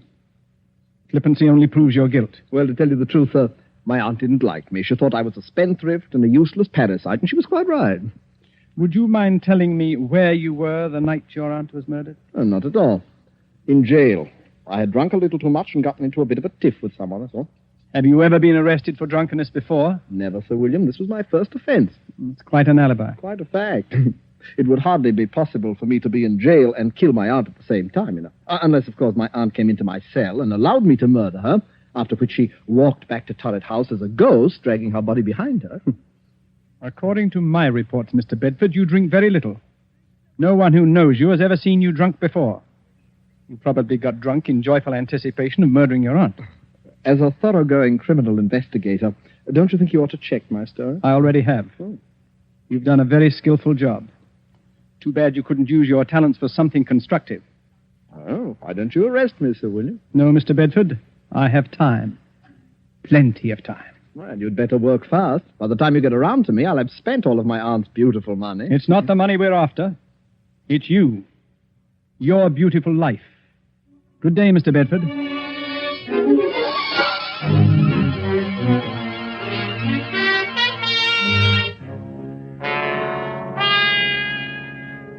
That's how matters stood. I refused to let any of my men arrest him. But how in the world could he have murdered his aunt while he was in jail? Perhaps he bribed the prison guard to let him out for an hour. Yes, Roberto, I believe he did. Unfortunately, the guard died of pneumonia soon afterwards, which left us no further source of evidence. As far as I can see at the moment, Sir William, you haven't a leg to stand on. You're quite right, Arthur, I haven't. Except that every man, particularly a criminal, has an Achilles heel. I discovered John Bedford's weakness. What is it? He's superstitious. And it annoyed me tremendously that John Bedford was my first failure. Here was a clever, calloused criminal who laughed at me. No one had ever done that before. Bedford knew I could do him no harm, and he made the most of it. Carefully and patiently, I thought it over. I looked upon Bedford as you would look on a Chinese puzzle. There is no such thing as an impregnable defense. A few months later, I went to visit Bedford.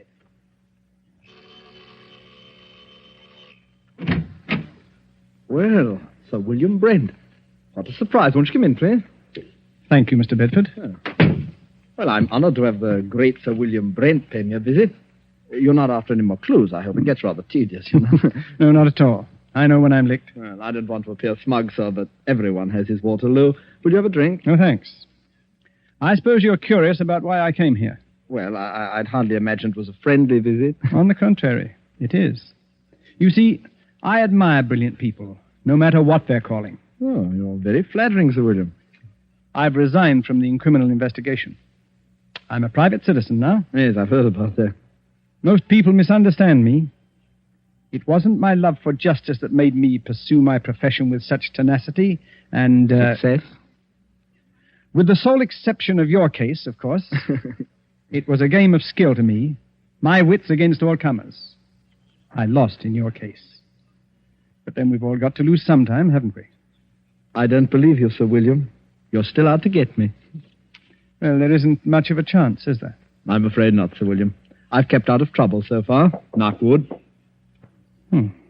That's an odd habit for a man like you, knocking on wood. You're not superstitious, are you? Huh? Of course not. Just a habit since I was a child. I see. Well, now to the reason for my visit. I noticed in the papers that you're looking for a tenant for Turret House. Well, yes, I am. I'd like to rent it. Well, the scene of the crime, huh? Well, of course, why not? There's no harm in it. As a matter of fact, I'll let you have it very cheaply.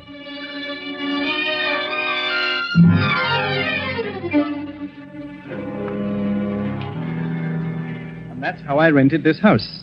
The house where the murder was committed. Well, what's your plan? It had better be a good one. Mr. Bedford sounds like a hard customer. Yes, it's a strange plan, but an effective one. I saw Bedford frequently. Our acquaintance blossomed into a kind of friendship, an armed friendship, of course. He knew I was out to get him, and I wanted him to know that. He's vain, very vain. And this game intrigued him.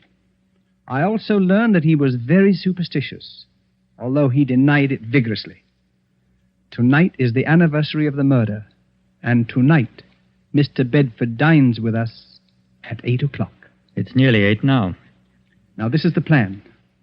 You know May Wakefield? Of course. She's the famous Shakespearean actress. That's right.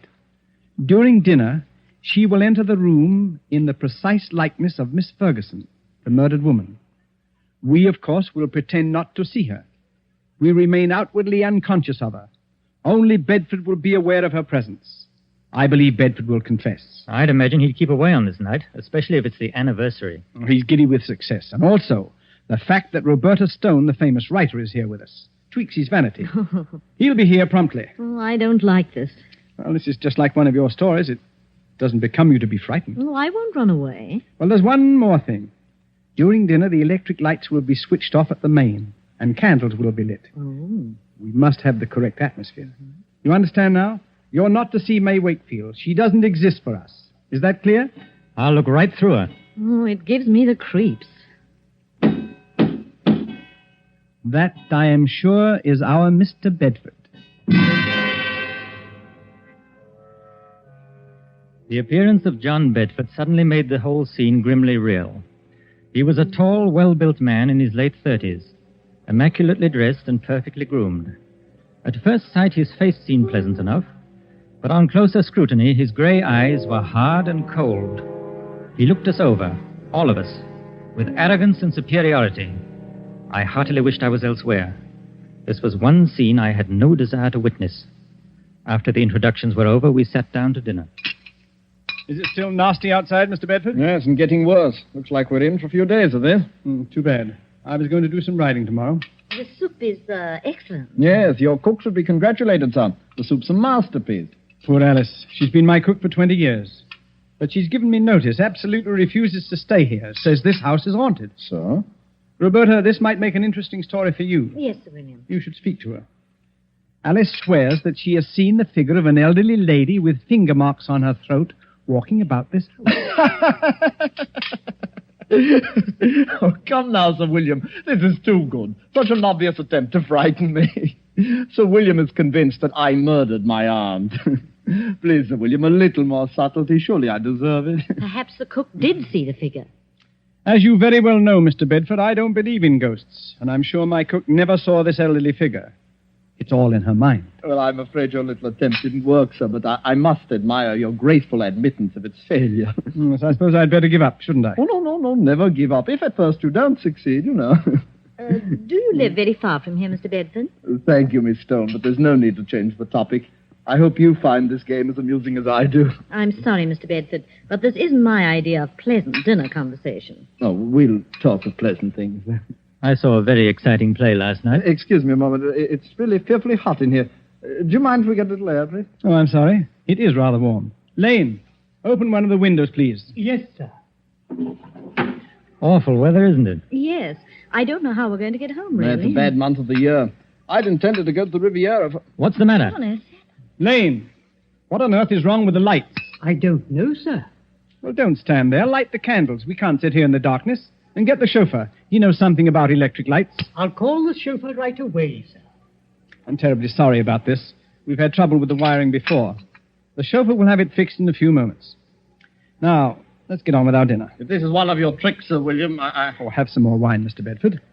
It was a tense and terrible moment. I looked at Roberta. She was pale and frightened. Bedford, for all his poise, was uneasy. He didn't know whether Sir William was planning anything or whether this was really an accident. My heart was pounding away, and my palms were moist with perspiration. Only Sir William appeared cool. There was not a trace of emotion in his face. Oh, Mr. Bedford, you were saying about visiting the Riviera. Eh? It's quite a change from England at this time of year. Well, I suppose I'll make the trip next month when I... What's the matter, Mr. Bedford? Nothing at all. I wish we could have some light. Rather difficult to see. Yes, I'm terribly sorry this had to happen just at dinner. Have a little more wine, Mr. Bedford. Yes, thank you. The figure of a woman had entered the room. She had come in silently, like a ghost. We all saw her, but not one of us moved or made a sign of recognition. In the dim candlelight, she looked ghostly and unreal. Bedford looked at all of us to see if we also had seen the figure, but we ate our dinner grimly. He looked again, then shook his head and gulped more wine. Don't any of you see anything? See what, Mr. Bedford? It's another one of your tricks. Can't any of you see her? What's got into you, Bedford? It's my aunt. My aunt. Perhaps you've had too much to drink. Huh? Your aunt's dead, Mr. Bedford. You're not seeing ghosts, I hope. Perhaps I drank too much. Yes, of course. She's coming toward me. Now, calm yourself. I've never seen you like this. What? There's no one else here. Do you see anyone, Roberta? No, Sir William. I don't either. I'm leaving. I can't make you out, Bedford. You don't seem to be drunk. You're not wearing your gloves today, John. She's real. Can't any of you see her? Can't you hear her? What's come over you, Bedford? I'm leaving here. She's at the door. She won't let me out now. I'm an old woman. Money is no good for me. I'm lonely, John. I'm lonely. Let me fly on mouth out of my way. There's no one in your way, Bedford. Come, sit down. Get away from that door. I'll murder you again. You hear me on mother. I'll murder you again, you old witch. I'll murder you again. All right, switch on the lights. Now, Officer Graham. Come along. What? Arrest him. You've heard the confession. Put the handcuffs on him. I've got him, sir. Heavens. Oh, I have never seen anything so horrible. Well, Bedford, it seems that I've finally caught up with you. I'll kill her again. I'll kill her again. That wasn't your aunt. It was May Wakefield, the actress. I'll kill her again. I'll kill her again. Take him away, Graham. He's in a state of shock. Well, shall we continue with our dinner? I hope you're fully satisfied, Sir William. Quite. It's been a long job, but it has ended as I knew it would. I'm most grateful to you both for your help. I thought it was a pretty grim affair. Oh, your methods repel me. But I suppose you know your job. May Wakefield certainly knew hers. That was the finest piece of acting I've ever seen. Her makeup was incredibly good. We must congratulate her. She's probably gone to her room. Lane. Yes, sir. Please call Miss Wakefield. Miss Wakefield, sir? Yes, the lady who's been assisting us this evening. Well, I'll look for her, sir. Yes, tell her to come down and join us. We have a fine dinner waiting for her. Excuse me, sir, but this telegram came a little while ago. I didn't want to disturb you during dinner. Oh, yes, let me have it. Good heavens. Sir William, what's wrong? I'll read it to you. Severe influenza makes it impossible for me to leave my bed tonight. Will tomorrow night do? Signed, May Wakefield. Lord help us. If it wasn't May Wakefield, then who was that figure here tonight? There was no answer. I looked at Sir William, staring at the telegram. His face was grey and stony. On his left temple, a crooked blue vein stood out. It twitched once or twice, and then was motionless. He looked as though he'd seen a ghost.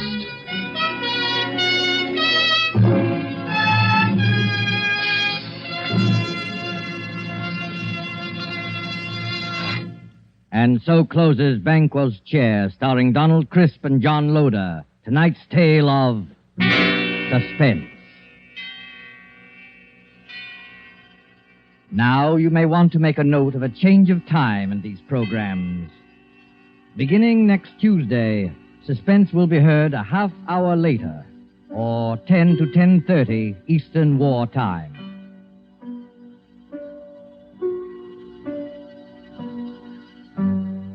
This is your narrator, the Man in Black, who conveys to you Columbia's invitation to spend this half hour in suspense with us at our new time next Tuesday, when Vincent Price, Ona Munson, and Osa Masson will star in the suspense play 5 Canaries in the Room. The producer of these broadcasts is William Spear, with Ted Bliss, the director, Lud Gluskin, and Lucien Morawick, conductor and composer, and Sigmund Miller, the radio author, collaborated on tonight's Suspense.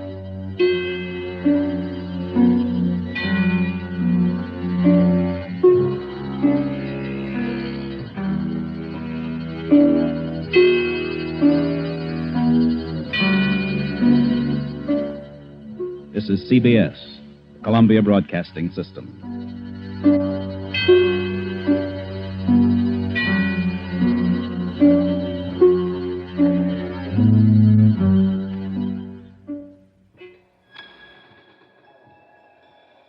My dear, do you ever find it hard to make up your mind?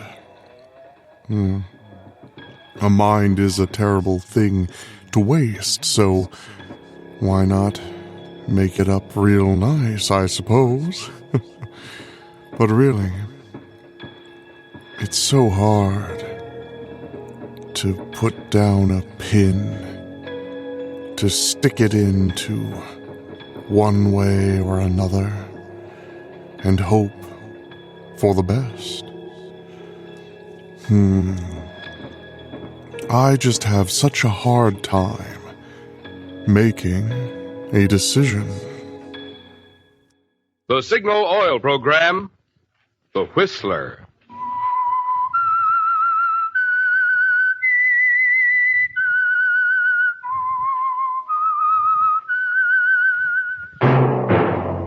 That whistle is your signal for the Signal Oil Program, The Whistler.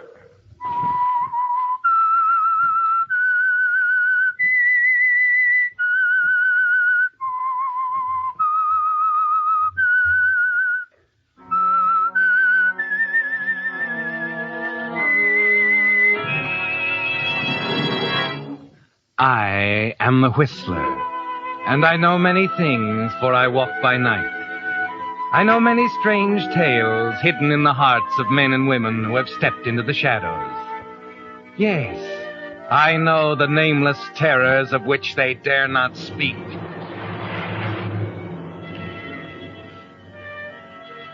Yes, friends, it's time for the Signal Oil Program, The Whistler, rated tops in popularity for a longer period of time than any other West Coast program in radio history. And Signal gasoline is tops, too, tops in quality.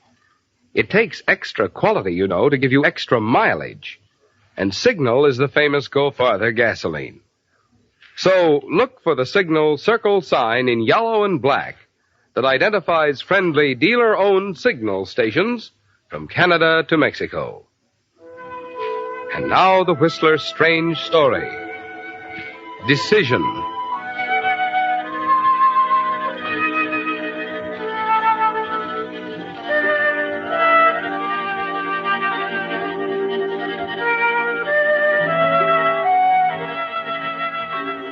It would have been far more logical had it happened in the springtime. In April, perhaps, with the rhododendrons blooming in Golden Gate Park. The kids playing ball on the green lawns and the maple trees coming to life again. Yes, spring in San Francisco would have helped explain part of it. But the rest would always be beyond logic and common sense. It wasn't springtime, it was November, with Christmas just around the corner. A cold, gray day with the steam sizzling in the radiators as he sat near the window of his office on the 20th floor of the Hamilton Building, looking at an uninspiring assortment of X-rays of Mrs. Harrison's chest cavity. Excuse me, Dr. Evans. Oh, yes, Miss Carlton. Mrs. Harrison called again about the X-rays. Oh, there's nothing wrong with her heart. All she needs is some fresh air. Shall I tell her that? No, I suppose I'll have to find her a disease with 20 letters. Oh, I'll call her. And there was another call from a Mrs. John Cameron. Cameron? Can you see her today? Is it important? Well, she said so. Yes, they all do. All right, make it 12:30. What about lunch? I'll have to skip it. Mrs. Cameron's heart is undoubtedly more important than my lunch.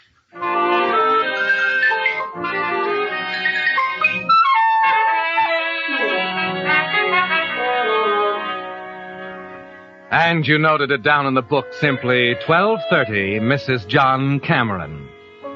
Later, when you had a chance to think, you decided if it hadn't happened so suddenly, it might not have happened at all. Perhaps that was part of it, Paul. The suddenness, the way it threw you off balance. But more than that, it was a black-haired girl with blue eyes standing by the window when you looked up from your X-rays a half hour later. You remember exactly how she looked.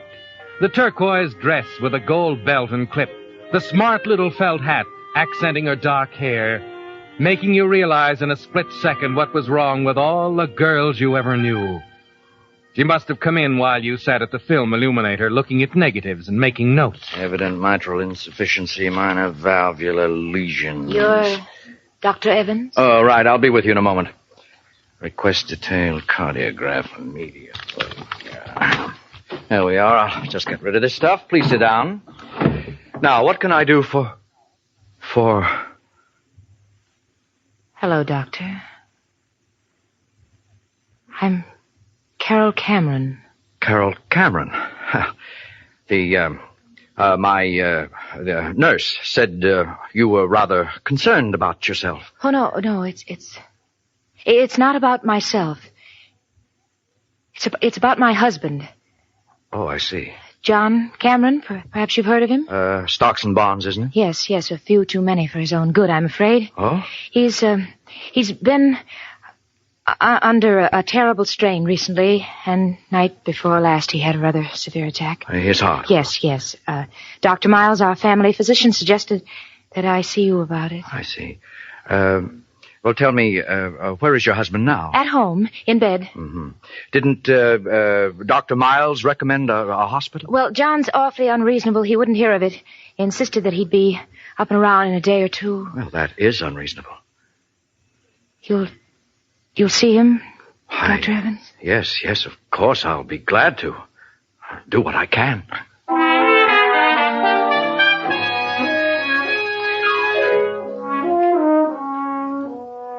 Just like that, Paul. A minute or so and she's gone. You look up, you see her, and 30 seconds later, she could ask if you'd mind going to the North Pole for her, and you'd tell her you'd be glad to. All afternoon, you try to shrug it off. Tell yourself it's fantastic, that this is the sort of thing that keeps you away from second-rate movies. But that evening, when you call on John Cameron, it's still there. Lucinda Withers, the housekeeper, is waiting outside the door after you finish your examination. Oh, where is Mrs. Cameron, Lucinda? She went out for a moment, sir. Tell me, is it serious? Yes, I'm afraid it is. Oh, I knew it. I could see it coming on. He's like a son to me, Doctor. I've been with the family for 20 years now. Since way before she came. Oh, I see. He was never like this before. Oh, what do you mean by that? She's not good for him. She worries him, makes him nervous, keeps him thinking about the 15 years between them. Yes. Well, I'll have a prescription sent over in the morning. I better be going now. My taxi's waiting outside. You just keep him as quiet as you can, and I'll check him again tomorrow. Very well, Doctor.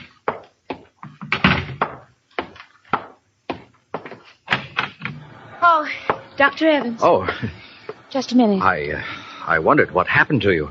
I was just about to go. I left instructions with the housekeeper. How is he? Angina pectoris. It's quite serious, I'm afraid. Oh. He hasn't been taking very good care of himself. He's got to now. I see.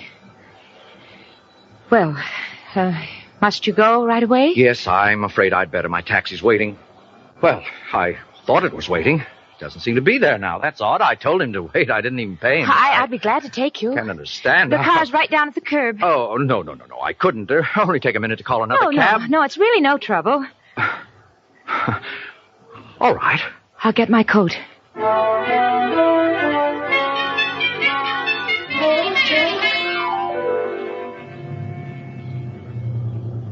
There you are, Doctor.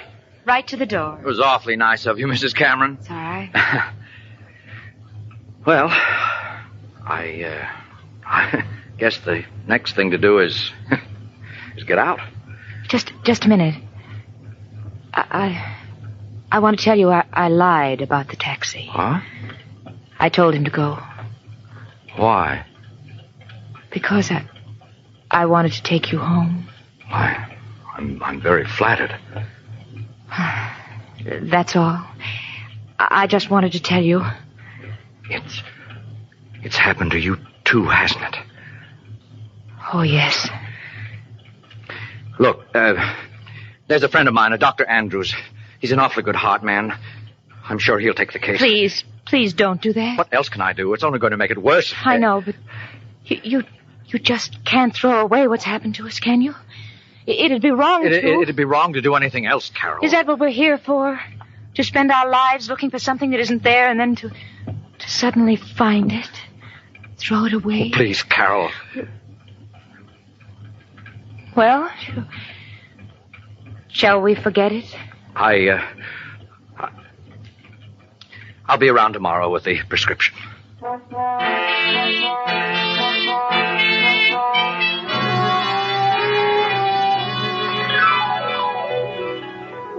So that's how it started, Paul.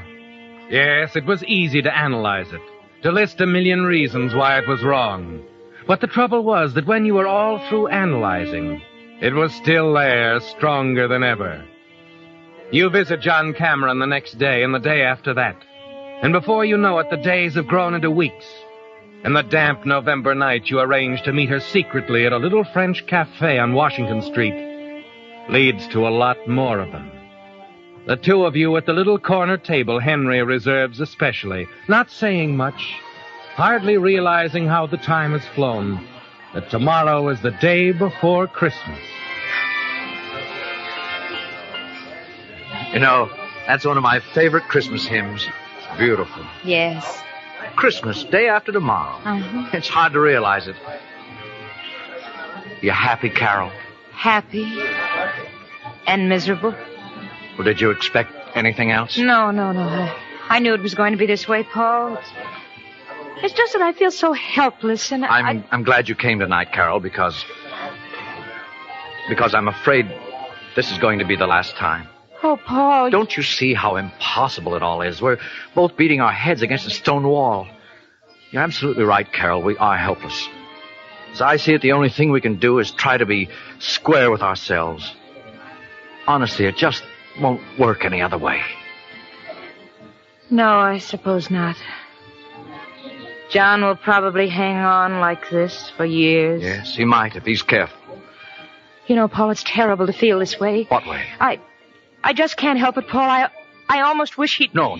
It's true. Carol. It's true. I never loved him, Paul. My family thought he'd be good for me. I didn't want any part of it. I know, my dear. You don't have to tell me. He's unhappy, and he's sick, and he's miserable, and it'll always be that way. Why should he Please, live? Carol. Now, this is going to be the last time. I mean it. I can get Dr. Andrews on the case next week. Oh, no. Look at me. Carol.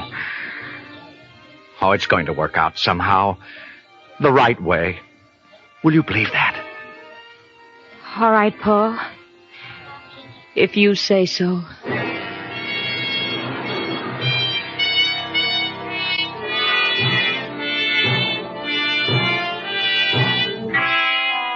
Yes, Paul, it was the only thing to do. The honorable thing. Approved 100% by the Medical Association. But it doesn't help you sleep that night. And it doesn't help the next day when you make your regular call on John Cameron. Examine him, find him the same, leave his prescription bottle with Carol and go. Yes, it had to end, Paul, because you were both beginning to think the thing that Carol almost said at the restaurant, that you both wished John would die. And then at 10 o'clock that night...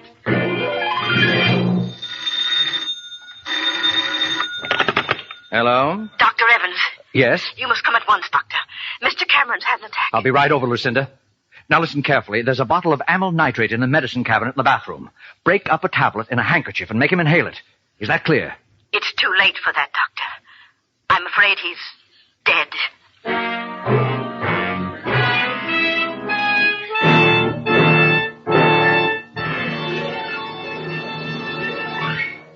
With the prologue of Decision, the Signal Oil Company is bringing you another strange story by The Whistler. Just remember these 2 points if you want to be sure of the tops in gasoline quality. 1, in gasoline, it takes extra quality to go farther. And 2, Signal is the famous Go Farther gasoline. And now back to The Whistler.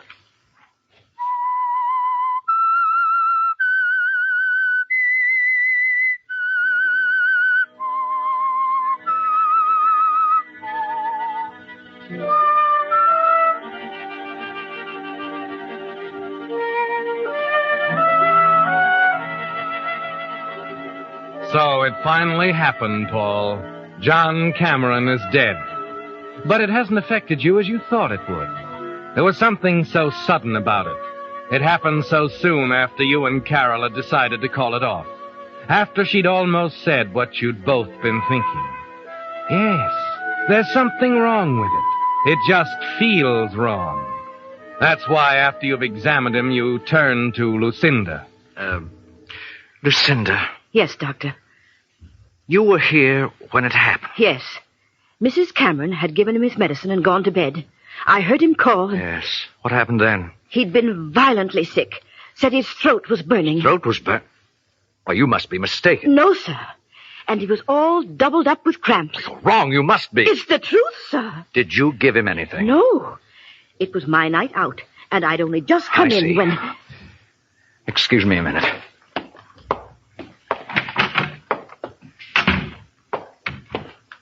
Well, Paul? Don't go in there. There's nothing you can do now. I know. Well, it's over. Oh, Carol. Don't say anything, Paul. I don't want to talk about it or think about it anymore, ever. We've got to think about it. I know. You don't have to tell me. He was all right this morning, just as well as could be expected. All right, Carol. What happens now? No, I won't say any more. But you know what's ahead, I guess. Of course. I'll be all right. It's just You better go to bed. You need some rest. I'll take care of everything.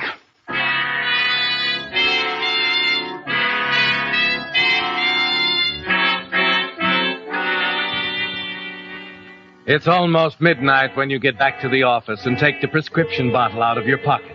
The one you took from Carol's medicine cabinet. You forget to take off your hat and overcoat as you throw a few pieces of laboratory equipment together. Dissolve the powder in water and make a test. A very simple test. Thiocyanin. I knew it.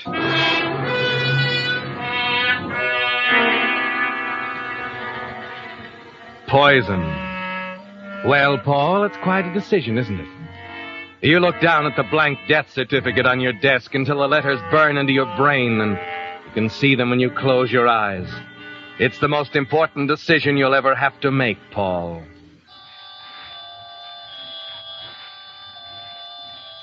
Is that what we're here for? To spend our lives looking for something that isn't there and then to suddenly find it? Throw it away?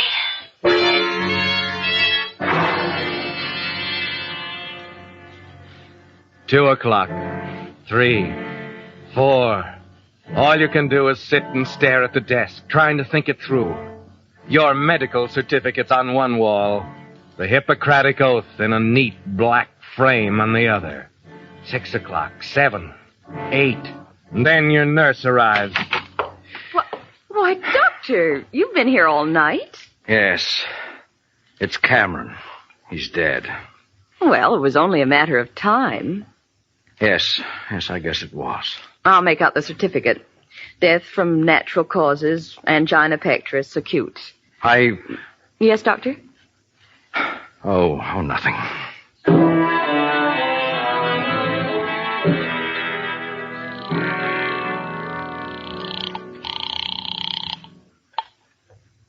Hello? Carol, Yes, Paul. I've just filled out the death certificate. Heart disease? Yes. Do you think they'll investigate? Got to be careful, awfully careful. I will. Poison isn't easy to cover up, Carol. They'll find it in a second if they ever get suspicious. Now listen, I'll send the certificate over this morning. If nobody gets curious during the next week, I think we'll be safe.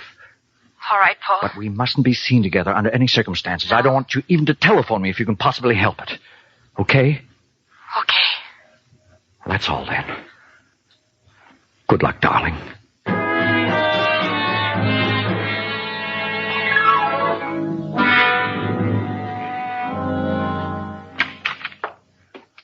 Hello, Evans. Well, hello, Miles. How are you? A little puzzled at the moment. Thought I'd drop in for a minute. I certainly have a chair. Thanks. It's about Cameron. I've had a rather distressing experience. Oh?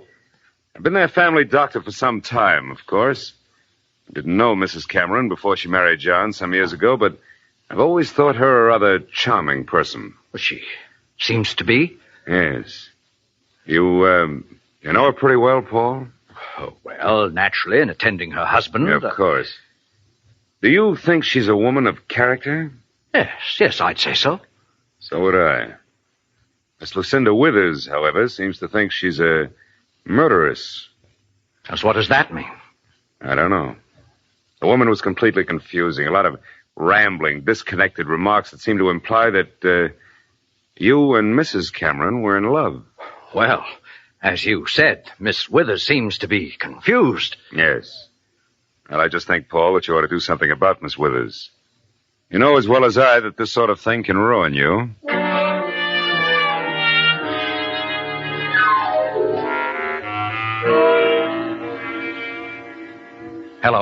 Hello, Carol.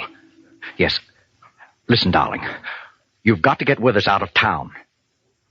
Yeah, I know it'll make it look worse, but it's the only thing we can do. Now, where's her family? Idaho. Well, that's good. Now, tell her she needs a rest, anything. I know it sounds crazy, but it's better than sitting around waiting for the axe to fall. Well, that's it. Good luck, darling.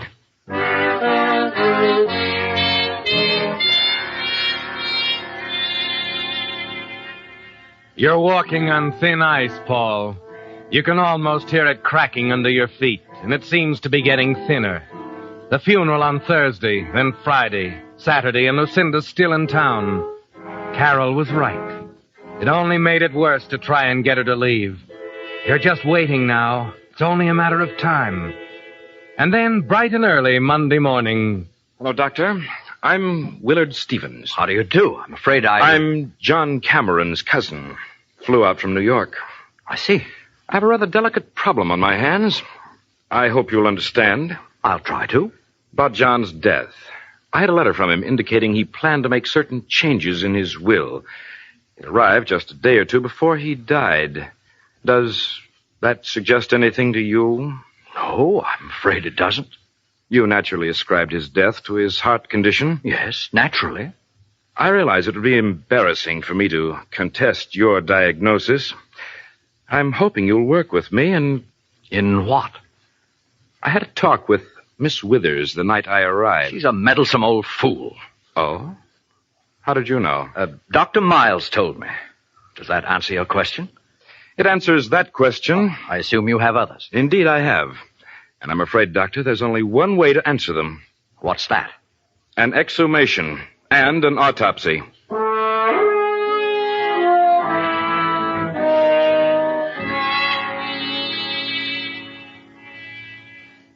So that's it, Paul. It's all over, isn't it? The autopsy will undoubtedly be tomorrow, and after that, of course, there'll be a trial.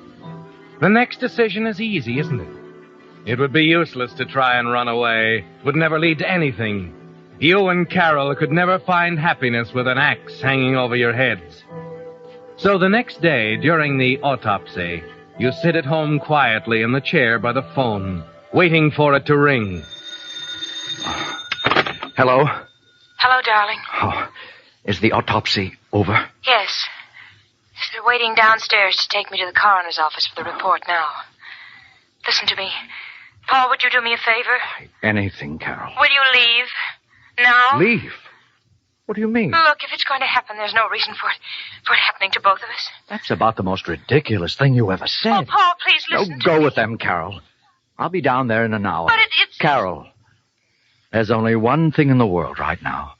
And when that's gone, I don't want to be here anymore.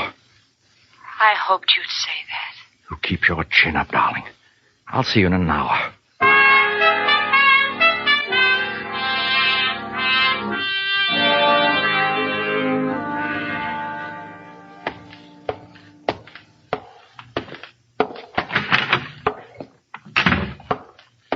Yes? I'm Dr. Evans. Oh, yes. This way. All right, Lieutenant. There he is. Just a minute, Miss Withers. Make him admit it. He's in love with her. It's been going on I for... said just a minute. How about that, Doctor? It's written all over his face. He's in love with her. All right. I am in love with Mrs. Cameron. So what?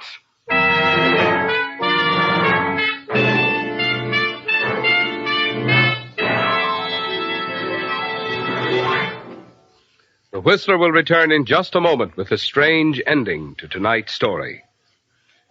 Meantime, all of the people in the Signal Oil Company, as well as signal dealers, and we of the Whistler cast, wish you a very Merry Christmas and a New Year brimful of good health, good cheer, good luck.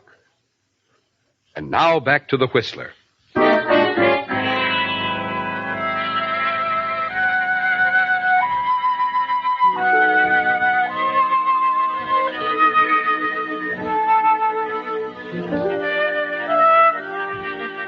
So you stand there, Paul, shouting to the high heavens that you're in love with Carol, with all of them clustered around you like vultures.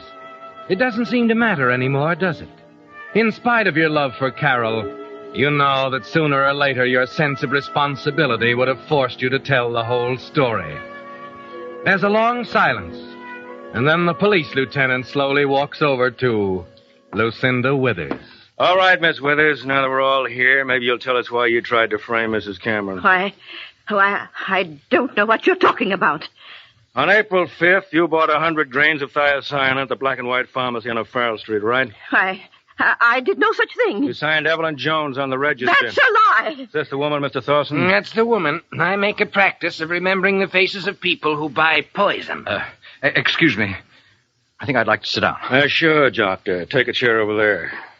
Now, Miss Withers, why did you try to frame Mrs. Cameron? Why did you put poison in the medicine you knew she had to give him? I didn't do it. Don't lie to me. Now, what did you do with the bottle? I didn't do anything with it. I left it in the... Oh, you did have the bottle, huh? Why did you try to frame Mrs. Cameron? Why did you try to frame her? She killed him. She killed him just as surely as if she... As if she put the poison in the bottle instead of you, that's it, isn't it? She didn't love him. She never did. He was as good as dead. So you thought you'd finish the job and hanging around her neck? Lieutenant, I must see Mrs. Cameron. Where is she? In the next room, lying down. Go ahead, Dr. Evans. Now, Miss Withers, we're going to take this all down right from the very first. Carol, You're looking for Mrs. Cameron? Yes, the lieutenant You're said... Dr. Evans? Yes, I am. Well, Mrs. Cameron's gone, but she asked me to give you a message, and she said she was waiting for you at the French restaurant on Washington Street. She said you'd know the place. Oh, yes, thank you. I know the place.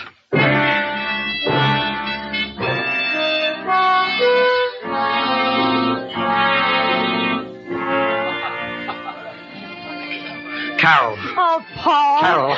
Oh, please sit down, Paul.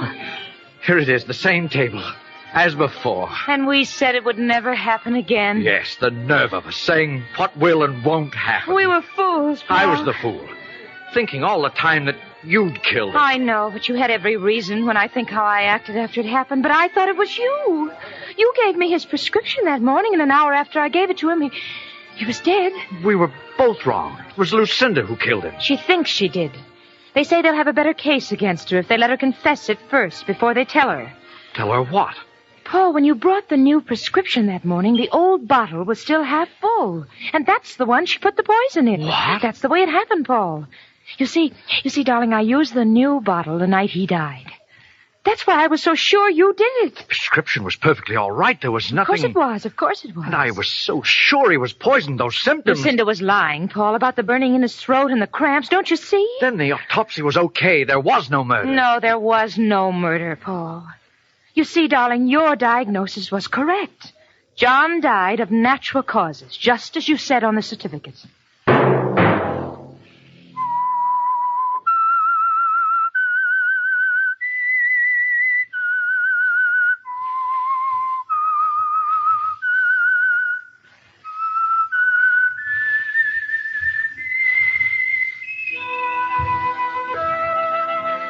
Let that whistle be your signal for the Signal Oil program, The Whistler, each Wednesday night at this same time.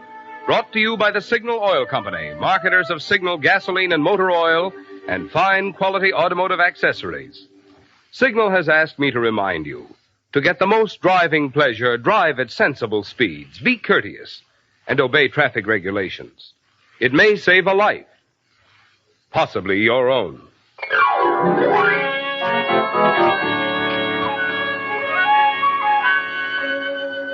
Featured in tonight's story were Kathy Lewis and Joseph Kearns. The Whistler was produced by George W. Allen, with story by Harold M. Swanton, music by Wilbur Hatch, and was transmitted to our troops overseas by the Armed Forces Radio Service. Next Wednesday, for a full hour of mystery over most of these stations, tune in a half hour earlier. Enjoy The Saint as well as The Whistler. This is Marvin Miller speaking. This is CBS, the Columbia Broadcasting System. Well, my dear, we've made it. It's getting so dark.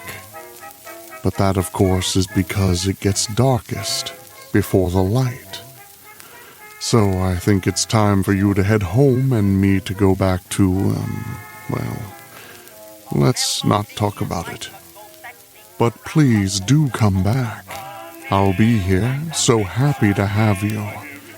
Same time, same place, waiting. But if I could ask you one more favor, and I know that I ask this a lot, but it's important, you see.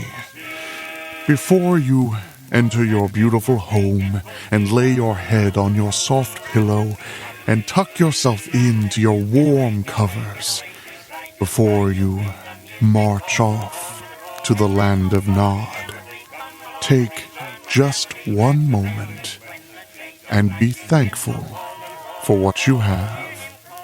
And I'll be seeing you soon.